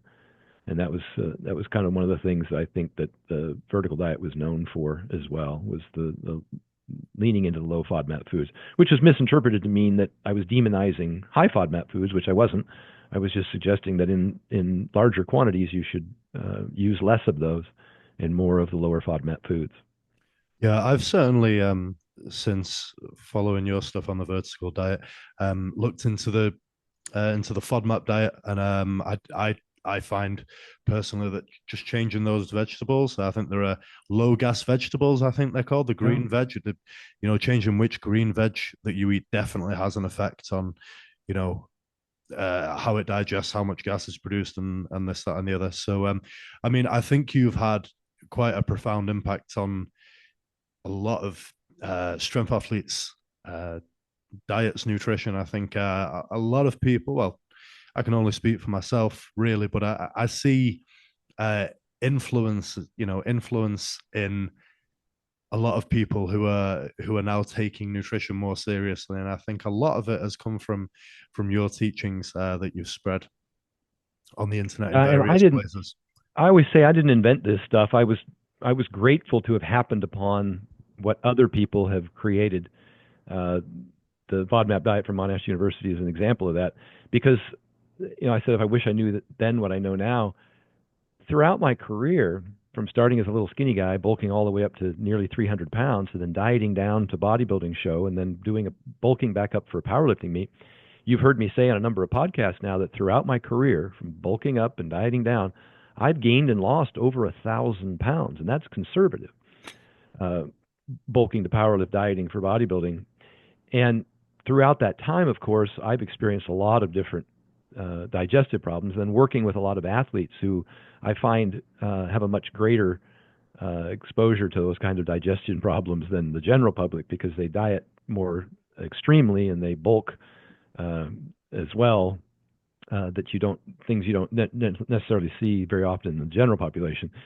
So, I've had the opportunity through personal experience and the people I've worked with to try some of these things over the years, and to hear feedback. A lot of it, is information that people have shared with me, or that I read by, I'm one to watch a video or read an article, but I'm also interested. Just one of the things I love about social media now, I go down to the comments. I try and see what's the feedback from, I want to put my finger on the pulse of how are people responding to this information. And you learn a lot from that. And I've had over the course of the last 6-7 years, I've had over 100,000 DMs. I've responded to the vast majority of them, come in through my Instagram. And some of them clients, some of them not. Some of them are vertical diet, book users. I've sold tens of thousands of my vertical diet PDFs and ebooks. And a lot of these people ask me questions or give me feedback. And I learn more. I always say that working with a great athlete, people wear it as a badge of honor, but they're really the easiest people to train because they're so disciplined and consistent and hardworking and genetically gifted. But the biggest thing is it's more of a collaboration. I learn so much from all the athletes I've worked with, and from a lot of the people who reach out to me with their stories. It's amazing how much information I've gotten from Instagram. There's people saying, "Hey, Stan, I experienced this." Maybe they're confirming that they got a good result. Maybe they're saying, "Hey, I ran into this." Something as simple. I mean, it's just one example, and I see them every day because I get DMs still every single day, and I try and respond to most of them. Most people who have DM'd me, I think you originally reached out to me via DM. I try and answer. Yeah. And I do my best, and I might give them a quick, 2-word answer. I got, a couple businesses and kids and stuff, so I can't be on there all the time, but I try and spend a significant amount of time responding to people who check in with me. But sometimes I'll copy and paste an article or a video or something, or a PubMed reference, so that they can take a deeper dive themselves, from a lot of the professionals that, I earlier discussed that are now available in the industry, which I think are incredible resources. But people were having some digestive problems because, when I introduced the idea of eating a lot of rice to athletes who have a high workload or a lot of weight to maintain, got that from sumo wrestlers. I didn't invent it. Those guys get up to, I know people think, oh, well, they're fat. Well, they're some of the most heavily muscled. They intentionally get overweight, but they're some of the most heavily muscled, powerful people on the planet. How do they feed themselves all those extra calories that some of my athletes need? And again, not about bulking necessarily, but just getting sufficient calories to fuel, a 400-pound strongman or a CrossFit guy who's training 3 times a day. White rice became kind of a go-to for me, and then adding the bone broth to it, or a little bit of sprinkling a little bit of dextrose on it, just to make it easier to consume more of. So a lot of people started using the rice cooker, but leaving it in the rice cooker all day. And the problem is that if it's not hot enough, it'll start to accumulate bacteria and started to cause people to get diarrhea. Another thing they'll do is they'll scoop the rice out of the rice cooker, and they'll put it into a Tupperware in a big bolus, in a big mass, and then put it in the refrigerator. Well, the problem with that is it doesn't cool fast enough. And it'll sit there in the refrigerator, and the center of that mass of rice will start to accumulate bacteria. And then when you go to eat it later, you might get diarrhea from it, from just the bacteria built up. Stan, so I do both of those things. Well, it doesn't happen to everyone, but I'm just saying, if you ever I'm not saying the diarrhea all the time, but I'm saying I leave the rice in the rice cooker, not all day necessarily, but It's okay for a few hours, and it kind of depends yeah, on the rice cooker. Some of them keep the rice warmer than others. I use one that has a silicone seal, and it clicks shut, and so it holds the temperature above. I think, what is the temperature? It has to be above 145 or something like that in order for the bacteria not to accumulate. Uh, but there's some cheap rice cookers with a little glass lid that just sits on there. that's That what I've got. Yep. if you go back 8 hours later and you look in the middle of the rice, it's this mushy pile of soupy, and that can be potentially can have accumulated bacteria, which when then consumed, depending on, some people have garbage disposals for guts. Some people were experiencing some diarrhea as a result of the bacterial load, or not letting it cool fast enough. So you got to take it out, spread it out kind of thin on a plate or tray, let it cool, and then you can put it in the refrigerator. But this whole idea of the temperature that you need to, and how quickly things cool and must be stored becomes important. And if you put a big mass of rice into a bunch of meals, and then it sits there for 4 or 5 days in your refrigerator because you prepped meals for 4 or 5 days, by the time you get to day 4 or 5 and you eat that, it may cause some digestive distress. It's one of the number one things I deal with folks is trying to find out solutions for what dietary items and how they're preparing them such that they don't feel bloated and gassy and have loose stool all the time. Yeah, I mean, I don't want to divulge too much of my digestive life Yeah. onto this podcast to my listeners. I feel like they've almost got one over on me by the things I've alluded to here. But Yeah. no, the rapid cooling one, the one, not the rapid cooling, but the not giving the rice enough time to cool. I'm guilty of that. And like I will eat some meals sometimes, and most of them involve a lot of rice. And I'm trying to go back and like play detective now in a way and think, was it that I just put it in a Tupperware and put it straight in the fridge and then microwaved it the day after? Was that the thing that kind of made it not digest so smoothly? It might have been. And I never, now you've mentioned it, it's like It's tricky. And everything's then starting to click, if you go out and maybe. you have to get something real quick at a stop at a fast food place or something, that can wreak havoc on you. And it might not be immediately. It might be a few hours after. You've heard me say I don't eat foods I like. I eat foods that like me, and I make Yep. that decision about an hour after I eat. I'm always trying to, and I'm pretty in tune with my body, obviously now. I said the same thing about seed oils. I was one of the first people to come out complaining about seed oils because I'm allergic to them. And I said in the video, I'm biased. They are a poison to me. They give me diarrhea, and so I can't eat seed oils. I can't eat food that's cooked in them. Even chicken that's basted in them will give me really bad digestive distress. I can't eat deep fried foods. If I eat French fries or chicken wings or stuff, I'll get really bad. Even if I eat a steak that's pan seared in a little pool of vegetable oil, which is very common, as opposed to flame grilled, I'll get a very different digestive response because I'm allergic to them. And so I've come out and, of course, chastised them in general. But again, you have to be cautious to say that your own personal problems with certain foods, your own intolerances or allergies, can't necessarily be extrapolated to everyone, and doesn't necessarily mean that those foods are bad for you. More recently, of course, there's a lot of information that's come out to suggest that when you replace saturated fats with polyunsaturated fats, you have lower cardiovascular disease risk. You have less LDL elevation, and there's no evidence that inflammation is increased.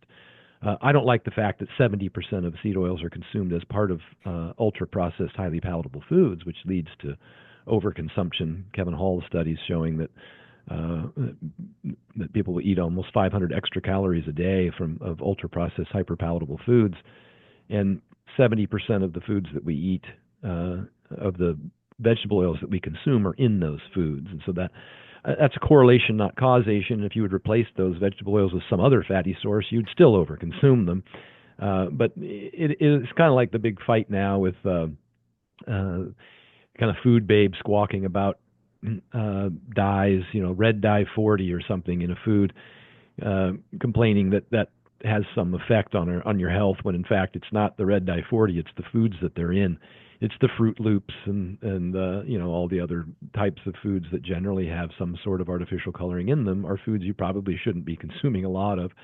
So it's the naturalistic fallacy, or the nature fallacy. But I don't know how far I got off track there, but I'm just saying that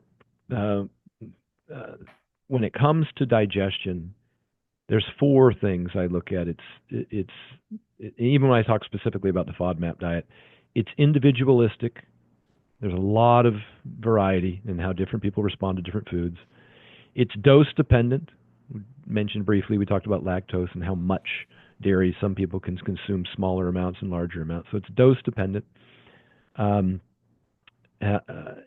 It's cumulative in nature, meaning like if you can eat eat some oatmeal, or even like bread, maybe you can eat a cup of oatmeal on Monday and be fine, eat a cup of oatmeal on Tuesday and be fine, then you eat a cup on Wednesday, all of a sudden you're having some digestive distress.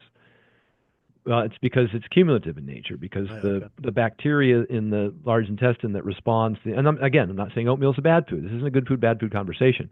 It's just in order for you to identify the source of the indigestion, of the digestive problems, it might be that you've eaten a particular food repeatedly, such that bacteria that forms, the microbes that form to digest that, have accumulated to the point where now they're kind of causing you some sort of distress. Okay. Bread does that to me. I can eat a lot of sourdough bread. I can eat 3 sandwiches a day. I can eat sourdough bread with little jelly on it. But if I eat regular bread, then because it's not pre-digested, it's not fermented, I have to be cautious how much I eat before my stomach starts to feel bloated and gassy. And then lastly on that list, I said it was, what did I say? I said it was individualistic, dose dependent, cumulative in nature, and lastly on that list is how it's prepared matters. Just with the conversation about broccoli being a cruciferous vegetable that's high FODMAP, if you cook that till it's soft, you greatly reduce the FODMAP of how difficult it is to digest it. Okay. So how foods are prepared matters, raw versus cooked. So all of those things can play a role. You see how difficult it can be to traverse this terrain, particularly if you have a digestive problem like IBS, or how do you manage that? And you have to that's where these restrictive diets start to take in. People start to sing the praises of a very restrictive diet, like a carnivore diet or a keto diet. It's because they're eliminating so many things that they possibly have eliminated the trigger to their digestive distress. But then what you're supposed to, and I'm not questioning the fact that benefited them, but it's not because it's a carnivore diet. It's because they eliminated something that was causing the problem. And then what they should do is then, and what Monash University recommends with respect to the FODMAP diet, is now it's time to reintroduce, but do it, by tracking what you're reintroducing, one thing at a time, and all those things apply. How much are you consuming, and at what point do you reach a threshold at which it's no longer tolerable for you? And then, like with lactose intolerance, it could be because you haven't had milk in so long that your body downregulated the lactase enzyme. And so if you do reintroduce it, you have to reintroduce small amounts of it. And even then, ultimately, there may be a limit to what the amount of lactase enzyme that your body produces and how much lactose you can consume. And then do you switch to a lower lactose dairy like a Greek yogurt, which I think's the best. I think that's if you're going to use the word superfood, that'd be one I would label that way. Or maybe even a lactose-free dairy product. And the reason I keep going back to dairy is because we just continue to see so much research for its benefits for those people who can tolerate it. I think it was Stu Phillips from McMaster University, PhD exercise phys, who said that dairy has an independent effect, independent of protein, independent of calcium, has an independent effect on BMI and performance. He just recently put forth some literature to that effect. So I'm a huge fan of that. Those people who have followed people like Hafthor Bjornsson and Brian Shaw and Mitchell Hooper and many of the others that I've worked with know that I loaded their diets up with yogurt, with Greek yogurt. It's a foundation to their diet. I push that as hard and as heavy as I can, as much as they can tolerate. So with these things, which say someone is a little bit, if they find themselves to be lactose intolerant, you would maybe suggest to get the benefits of something like a Greek yogurt, introduce a little bit at first. And does taking lactase enzyme, like if you were to take that in a It may supplement, help. It okay, may help. Yeah. And just switching from milk to Greek yogurt is an improvement on decreasing lactose. okay, Greek yogurt's much more well tolerated. Uh, there was also some research, and I can't recall who did the research now. I want to say it might have been Stu's lab, um, where they blinded people, and they've done this with a lot of different foods. They've done this uh, with people who have celiac disease uh, for gluten. If they blind people, meaning that they give them something that contains gluten and they're unaware of it, we see that there's a lot less likelihood that they'll disclose some sort of digestive distress from it. Same thing true with dairy. When they blinded people for dairy consumption, lactose consumption, if you gave them milk and they knew it was milk, they would be more symptomatic than if you gave them something that had the same amount of lactose and they were unaware of it. So it's important to look at blinded studies so people aren't influenced by their own psychology. Yeah, yeah. And we see that with dairy. We see that with gluten as well. That's why the whole gluten sensitivity thing is somewhat. Celiac disease is a problem, and we do see that gluten for celiac people can cause problems. But the gluten sensitivity research is very tenuous because you have to blind the participants. If they don't know they're eating gluten, you see a lot lower reports of digestive distress. Okay.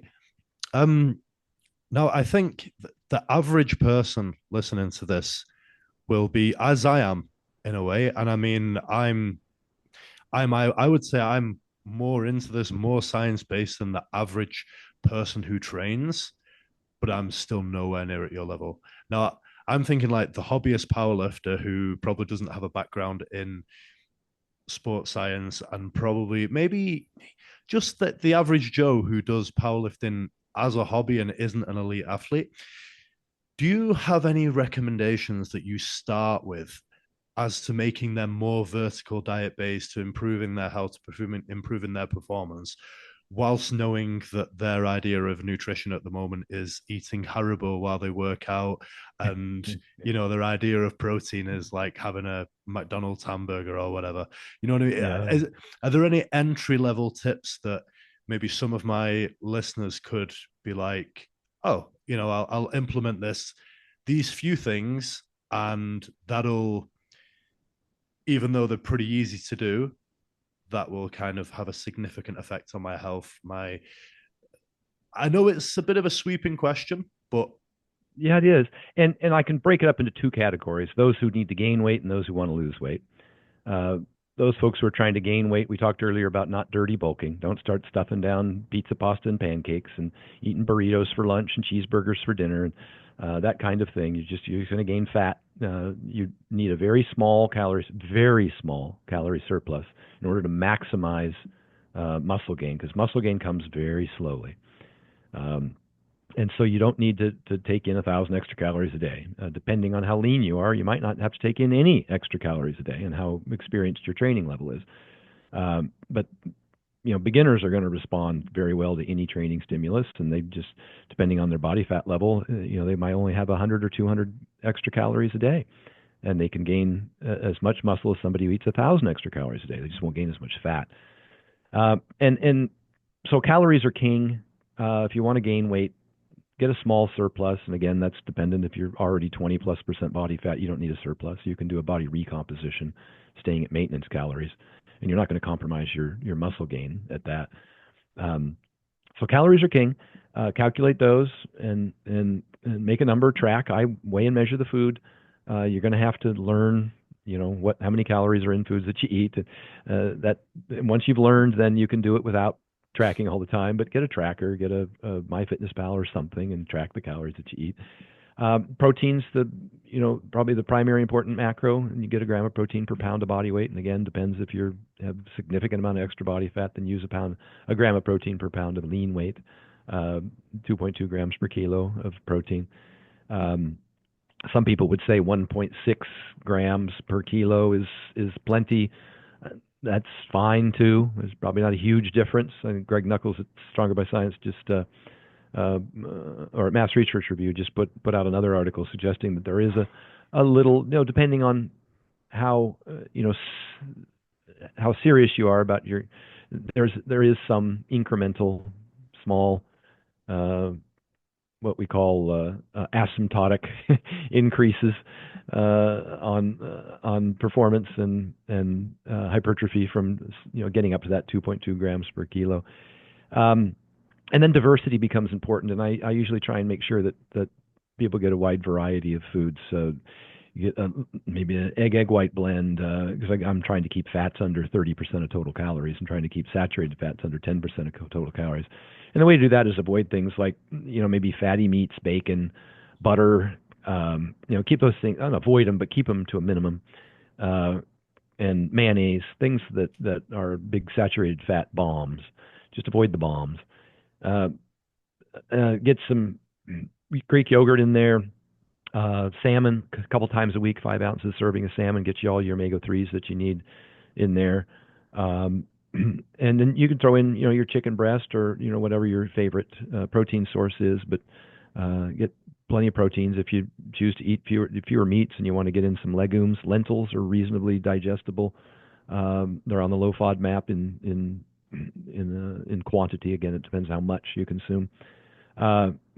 Oatmeal, grains, those kinds of things, for your carbohydrates. Now, the biggest group is the weight loss people, and they tend to start over restricting. Again, calories are king. You need to create a small deficit, and I've said there's many paths to the same destination, and some people just need to find what diet works best for them, the one that they'll feel the least hungry on, because hunger is the main reason that people fail on diets. Willpower is not a good strategy. You'll lose that battle every time. The body's just too capable of getting what it wants. And so you have to employ a bunch of satiety techniques. For my weight gainers, I'm trying to figure out how to feed them as much food as possible. For my weight loss people, I need to improve satiety. And some ways they can do that is to increase their protein and fiber intake. And so, like for weight gain, I'll use ground beef and white rice with bone broth. For weight loss, I'll use top sirloin steak with salad.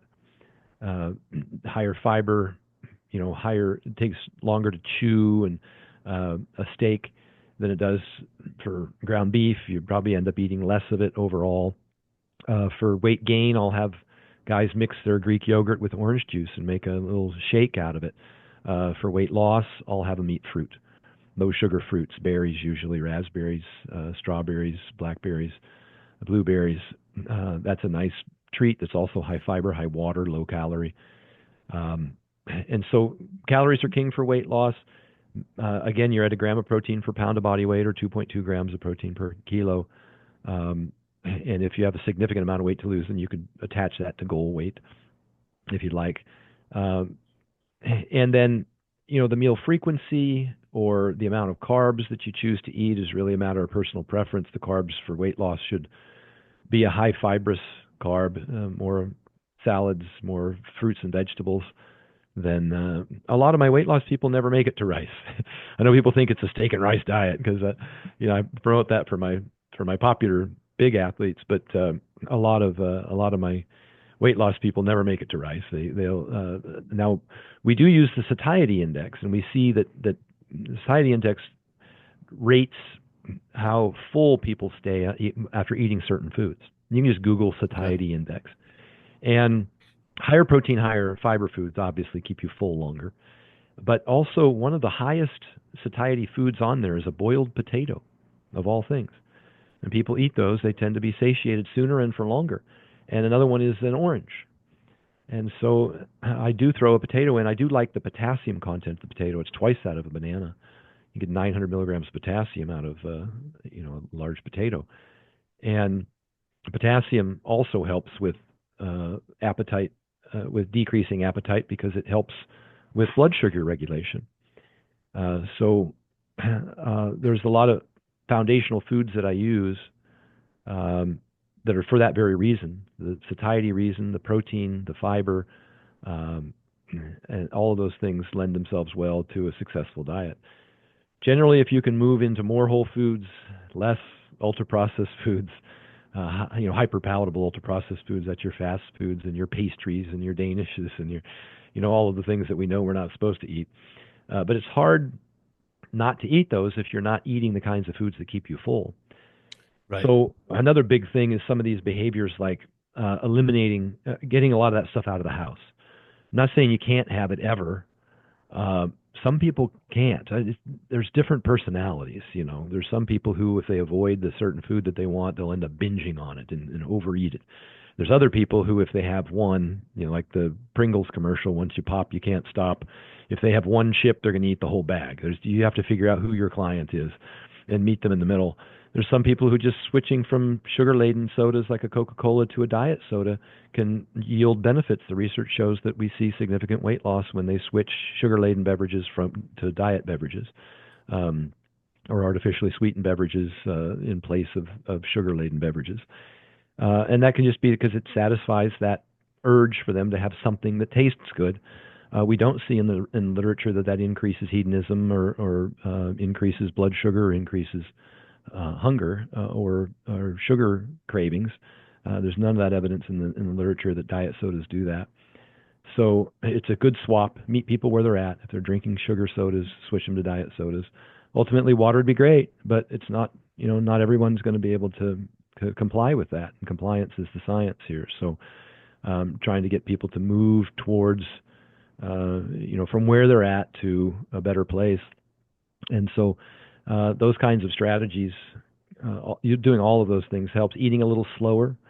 I mentioned getting rid of those snacks out of the house, the ice cream out of the refrigerator or the freezer, because you're likely, if it's there, you're likely to eat it. But you have to have swaps. If you're going to take away some of your favorite foods, you need to replace it with something that is a reasonable swap that you can consume. Lane Norton likes popcorn, air popcorn. That's high in fiber, low in calories. That's something that you might be able to snack on at night.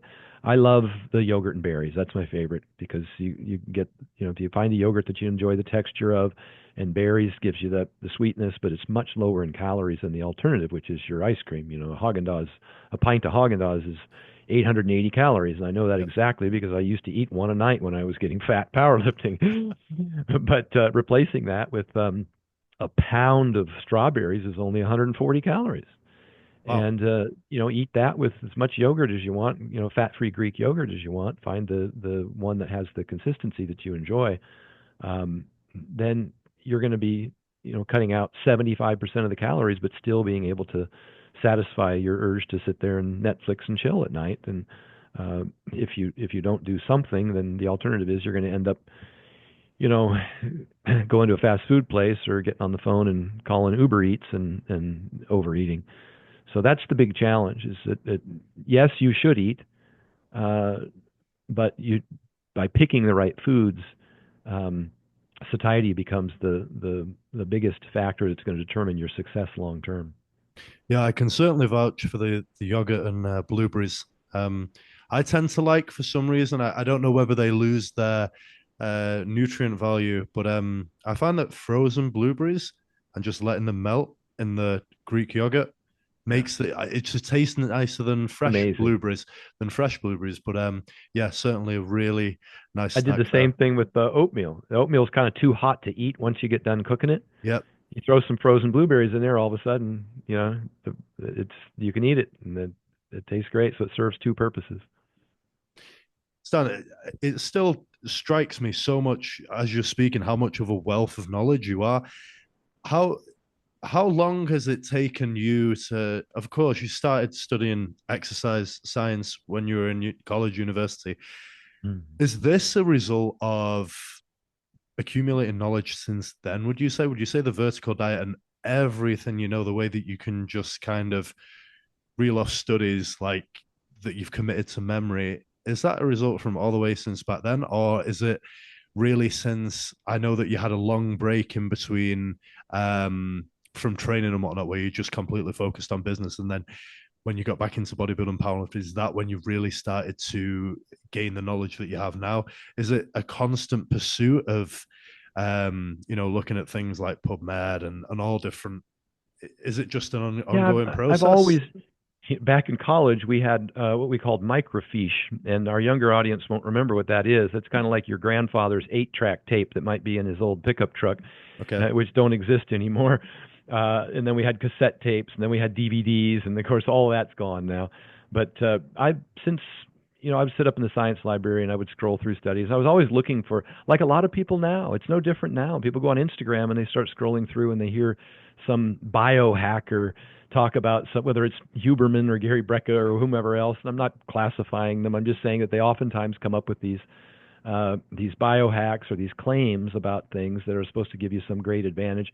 I've been searching for these advantages my whole life, obviously, because I've spent no shortage of money and time looking under every rock and talking to everybody I could possibly talk to and reading everything I could read to try and find out that what it was that was going to take me to the next level. And to be honest with you, I've never found anything magical. Performance enhancing drugs, yeah, but consistency, time management, hard work, and that's no short-term fix. That's not a hack. Things like some of the like wearing a CPAP made a huge difference. It was life-changing for me when I started getting apneas. I got heavier. Things like putting my food in a hot thermos and traveling with it, so I had my meals ready. That was a big deal for me. For me, it was a big deal learning how to hydrate better, especially when I was training in hot climates like Sacramento when it was 100 degrees, or in Las Vegas, learning how to add a little bit of salt and a little bit of sugar to the water. Things like adding a little bit of bone broth to my Monster Mash so that I could eat more food faster and digest it better and eat again sooner really helped in my ability to get enough calories to fuel my weight and my workload. All those things helped my clients as well. And so it's been a lifelong journey.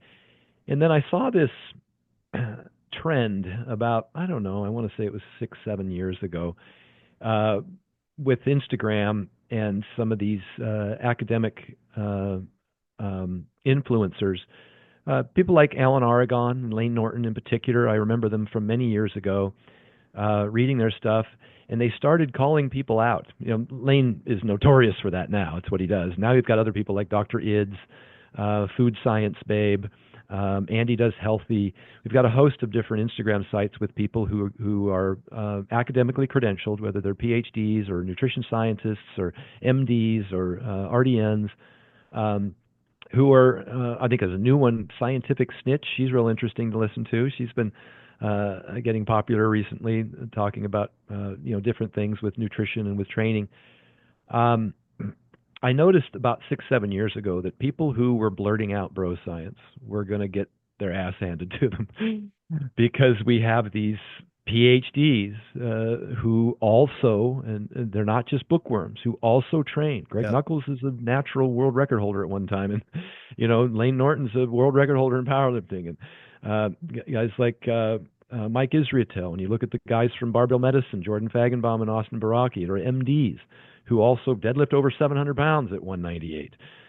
These are people who have practiced what they preach, and they have no hesitation in calling out bro science bodybuilder influencers. And I didn't want to be that guy that was on the internet making claims that I couldn't support with evidence. And so I went back. I took some more courses. I got my CSCS with the NSCA. I connected with a PhD RDN who was director of dietetics at UNLV, and we spent hundreds of hours together and a number of years training together, going over every aspect of all the information that I wanted to provide people, and we memorialized that in the Vertical Diet. My co-author is a PhD RDN who was director of dietetics at UNLV, was an instructor in the exercise phys department, and we went about making sure that we could reference all of our claims with peer-reviewed published research. And I also took the liberty of adding in videos and articles from other influencers that are experts in that field who I know that's an appeal to authority, but it helps people get this information, what I call straight from the horse's mouth. about a variety of topics, whether it's pain management or sleep optimization or blood testing. All of that is in the book with the references of where I think the information can be. People you should follow.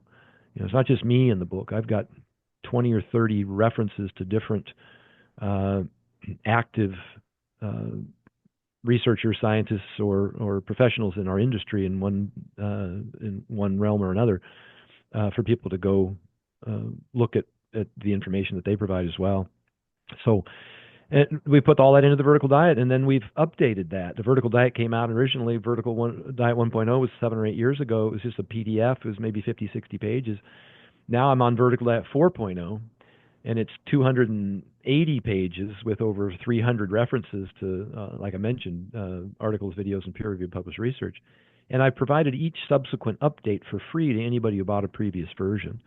And I've expanded it, and I've updated things that where evidence has kind of changed our impression of some of these things. And that includes things like strength training or hypertrophy, as well as supplementation, and all the other things that I just mentioned for diet. And it's pretty comprehensive. I talk about PCOS. I talk about the female triad. We talk about a host of things that are relevant to menopause. There's lots of information in the book, and who the experts are in that industry, and what the science says, and I have a high blood pressure quick fix kit. I have a high blood sugar quick fix kit. We talk about how to remedy things like NAFLD, non-alcoholic fatty liver disease. So I go over in detail kind of the best information and but I set everything up in kind of a hierarchy of so that people say, well, just when I say it's a quick fix kit, I mean, I tell you what's the most important, 1, 2, 3, 4, 5. Let me start. What's going to have the biggest impact on blood pressure? What's going to have the biggest impact on NAFLD or PCOS? And I try and give them the big rocks. And I try and stray away from a lot of claims that just aren't supported by consistent evidence. It's fascinating at just how multifaceted this is, and how multifaceted the information you put forth is. Speaking of, trying to leave no stone unturned, you mentioned CPAP, and this is something which it's just a question for me, purely for me. Yeah. I was prescribed a CPAP maybe 6 months ago, in June actually, so pretty much exactly 6 months ago. I have moderate sleep apnea. So there are 4 stages out there. There's none, there's mild, there's moderate, then there's severe. And my sleep apnea was more due to hypoapneas than apneas. So mine was kind of more under breathing, not kind of fully expanding the diaphragm, I think. Now, I haven't really found, after wearing the mask and whatnot, I haven't found that much of an improvement that I thought I would see. Now, I've tried different things like tightening the mask a little bit, loosening the mask a little bit. I looked online, and there was like loose, the mask shouldn't be worn loose, but I wear it as loose as the video instructs and stuff like that. And there's just so much air leak and things like that. Now, it's a full face mask. I was thinking about trying just like a nasal mask, because I noticed that even with the full face mask on quite tight, it's kind of sitting down here. If I let my lower jaw drop, it just creates this gap. Yeah. And then the air just starts to leak. I wonder if that's my problem, because what they're saying on the other end, where they're monitoring my data, they're saying that my pressure never gets high enough. They set my pressure range in between like 4 and 10 or 4 and 20, but it never gets above 4. And I think that's because if the pressure does go up, the air will just leak out. And obviously I'm going through the NHS over here, so it's not private healthcare. And I've resisted the urge to just buy a nasal mask, because I know that it could be so many different things, and I could just go and buy a nasal mask and it made no difference. But what have you had any experiences like that yourself, or were you one of these people who you get the the first mask and it just works like instantly and you feel so much better? Or Everybody's different. Mouth tape definitely helps with that problem. If you okay, want to use mouth tape, uh, there's like a medical tape. You don't have to buy the actual mouth tape that they can be real expensive, those little mouth tape strips, but you just get like a little medical tape. It's usually blue, light blue color. This is on a reel, on a roll. Amazon sells them, but they put that on and see how that helps. I've switched. I need to do a video on this because I've been using it about a year now. Eddie Cohn and I, every time we'd connect at like the Olympia or the Arnold, or when we do seminars together, we'd get up for breakfast and we'd come down and we'd comment on all the dents that were across our head from the mask. In order to hold the mask on, for those who don't know, there's this what do you call that? The headpiece yeah, I think I can. that goes around your head. It's like a harness of sorts. Yeah, I It's can't reach Velcro. back to get it, but I've got one like just behind me. If you give me a Yeah, second, I'll visually yeah. aid people. It's what straps the mask onto your face, and it so it of course applies a little bit of pressure. Yes, And you got to put that on your head it is. and strap it on with Velcro, and so it leaves these dents in your head and on your cheeks where the straps are. So just for some unknown reason, I just started Googling mask without headpiece, and up came these nose pillows, these little soft nose pillows right here, Okay. and they stay in using a mouth guard. You know when you buy those mouth guards and you put them in boiling water and then you bite Yep. on them Yep. and you create a mouth guard. It could be a bite guard that you'd wear at night possibly. Yep. Well, the bite guard has a piece of plastic that's attached to the nose piece. So you snap the bite guard in, and then it lets you adjust the nose piece into position and tighten a little nut. So all you have is a mouth guard and a nose piece, and then there's a little hose, but there's nothing Ah, strapped onto your head.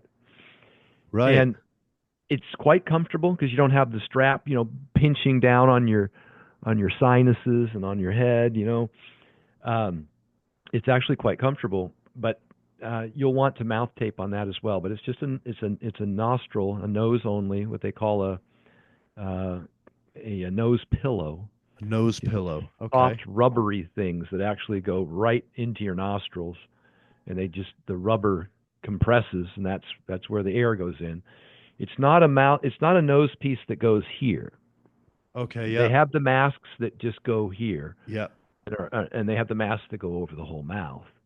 They have the masks that go over just the nose, but this is called a nose pillow, where they actually go into the nostril, but they're bigger than the nostril, so they just kind of rest against the rim, and they squish because they're rubbery. That's called a nose pillow, and they have nose pillows that use a head gear, and you'd want to mouth tape with those as well. But this nose pillow uses a bite guard, and it's attached to the bite guard, so there's no headgear. It does have a little adjustment, so you can push them in tight and then screw it down. But when you snap that bite guard onto your teeth, that's what holds the thing in place. It's actually more comfortable than I thought it was going to be. It's more comfortable than my former mask. But I mouth tape as well. But now all the air is going straight into the nostrils, which they say is preferable anyhow, because then you get the benefit of having the air filtered through your own sinuses and your nose hairs to clean out any. Although those are always hooked up to a filter. The CPAP always has a foam filter on it. Yeah.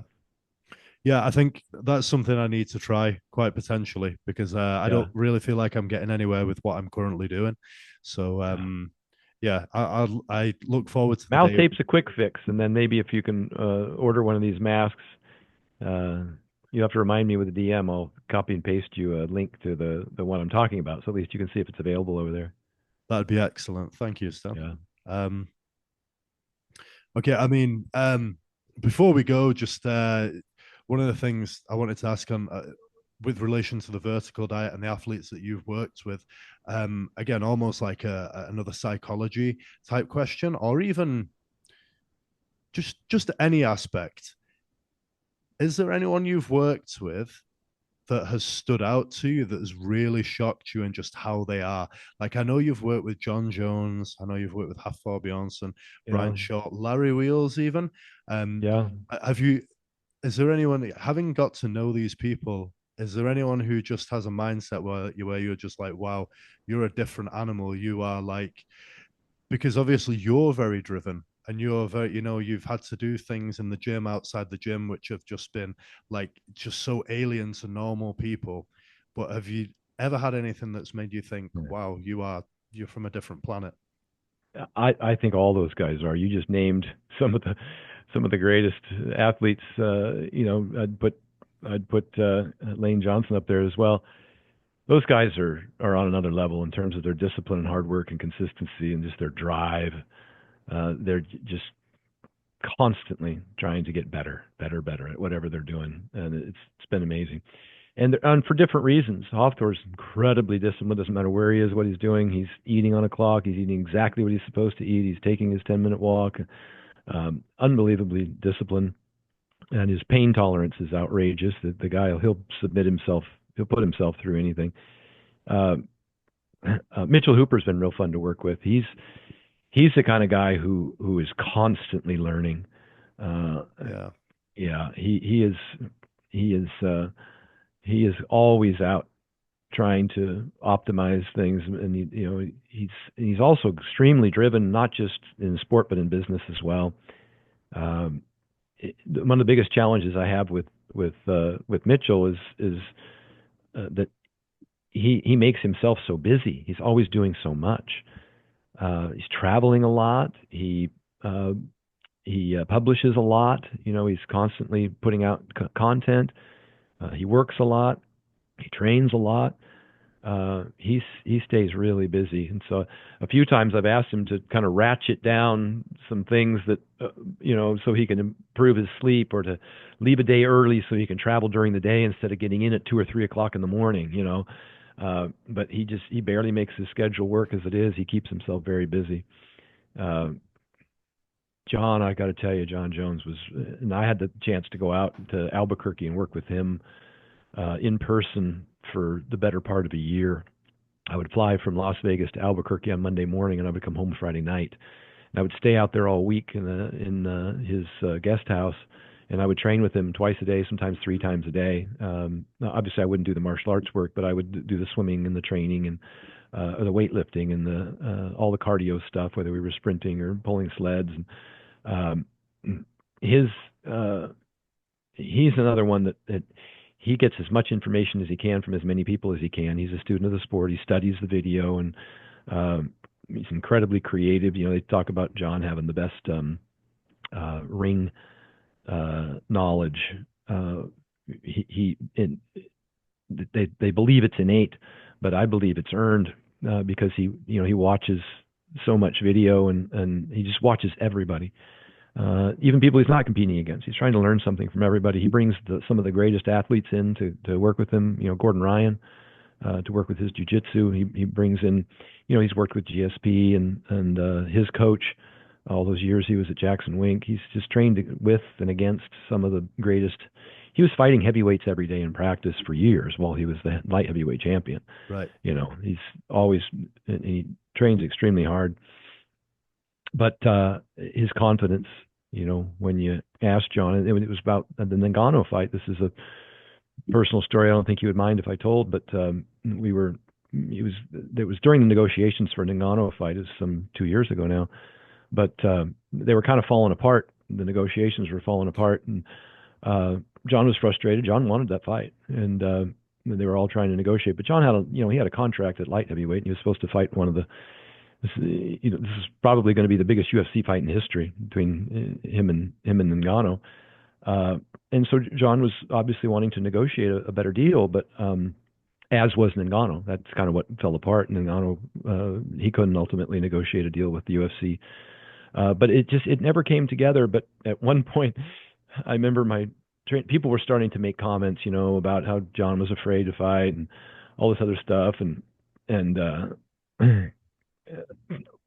I was training with one of my business partners is Matt Whittemer out of Beat Training in Cincinnati, and it was one morning, and John was really frustrated with the whole thing. It had kind of blown up, and him and Dana White had a, or Dana White's representative, actually, it wasn't Dana himself, but John was really frustrated with the negotiations one morning, and he was sitting there in his garage. We trained in his garage quite a bit, and Matt and I were there together, and we were just talking to him. We were just, asking, what about this? What about that? What do you think about?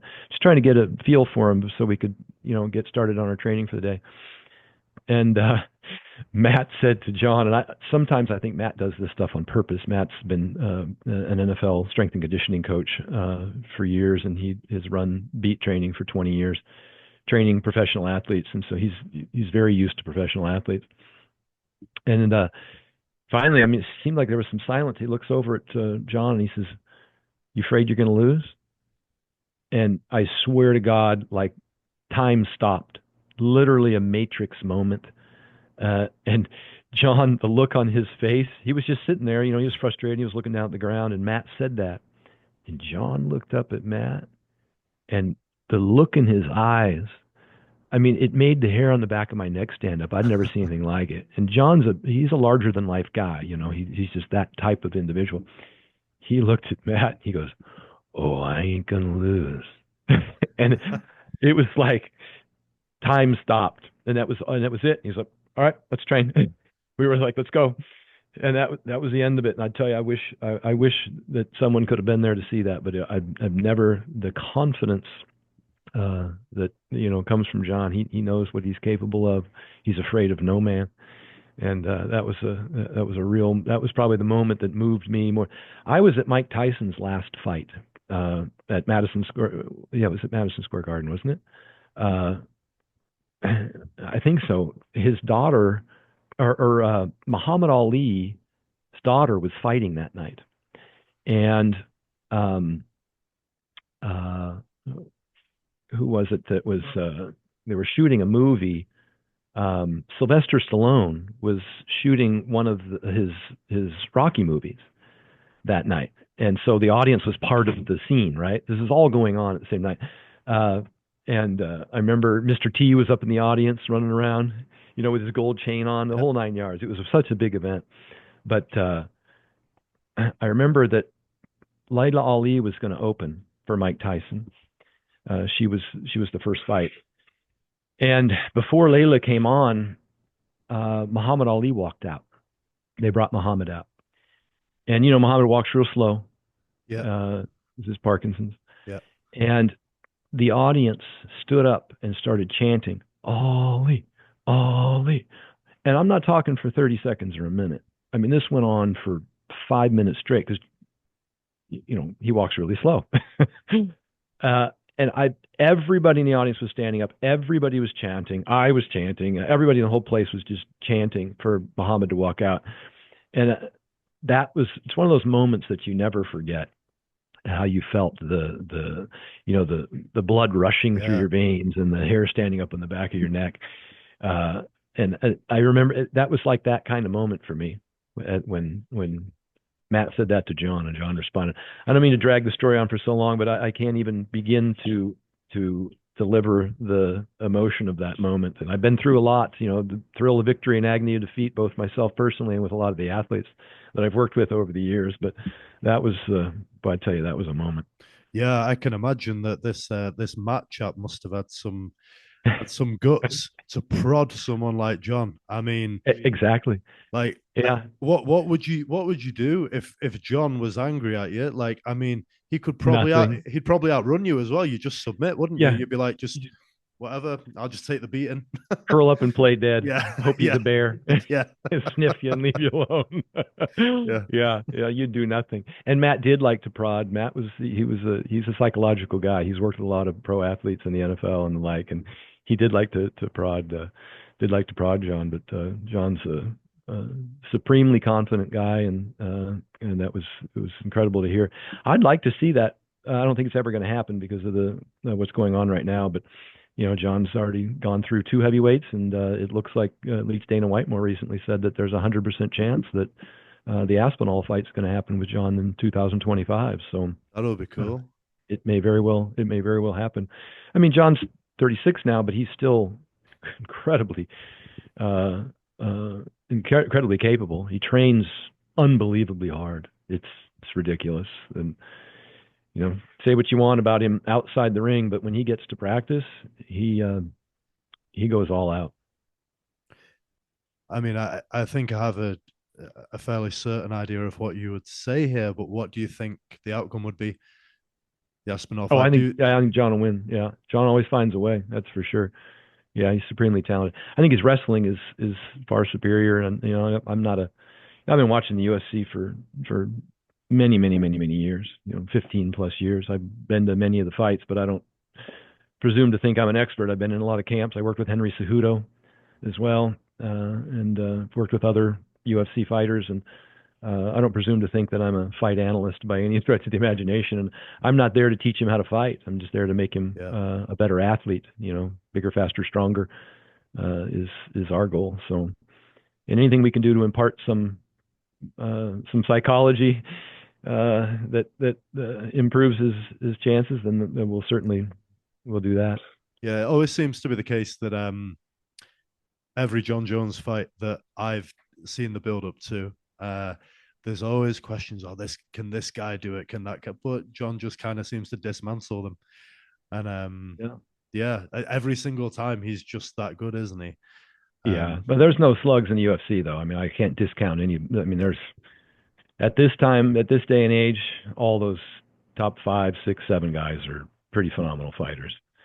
Yeah, and I feel a bit disloyal there because Tom Aspinall is from the same city that I'm from. He probably, he lives, I don't know what, 20, 30 miles, or he's from 20, 30 miles from where I am right now. So, but John is just, he's done the same thing to every person. Yeah, Tom's a very capable opponent. I mean, that's certainly going to be one of the biggest challenges yet. And that he's a freak. There's no question. I like John's chances. Yeah. Well, Stan, it's been an absolute honor, like I said at the start, talking to you today. I just wanted to take this opportunity as well to thank you for the influence that you've had on me. Just having those videos out there when I was a bodybuilder, not really sure what to do in the next kind of stage. And then I saw you get guys like Dan Green, and to be so inspired by your lifting to the point where it actually made me change sports, start all of this, the podcast and stuff like that, the magazine, my own powerlifting, when I'm competing and stuff like that. So yeah, just thank you for providing that inspiration and being so humble as to agree to come on to come on this podcast. It means a lot to me. So thank you very much. Thanks for having me, brother. I appreciate it.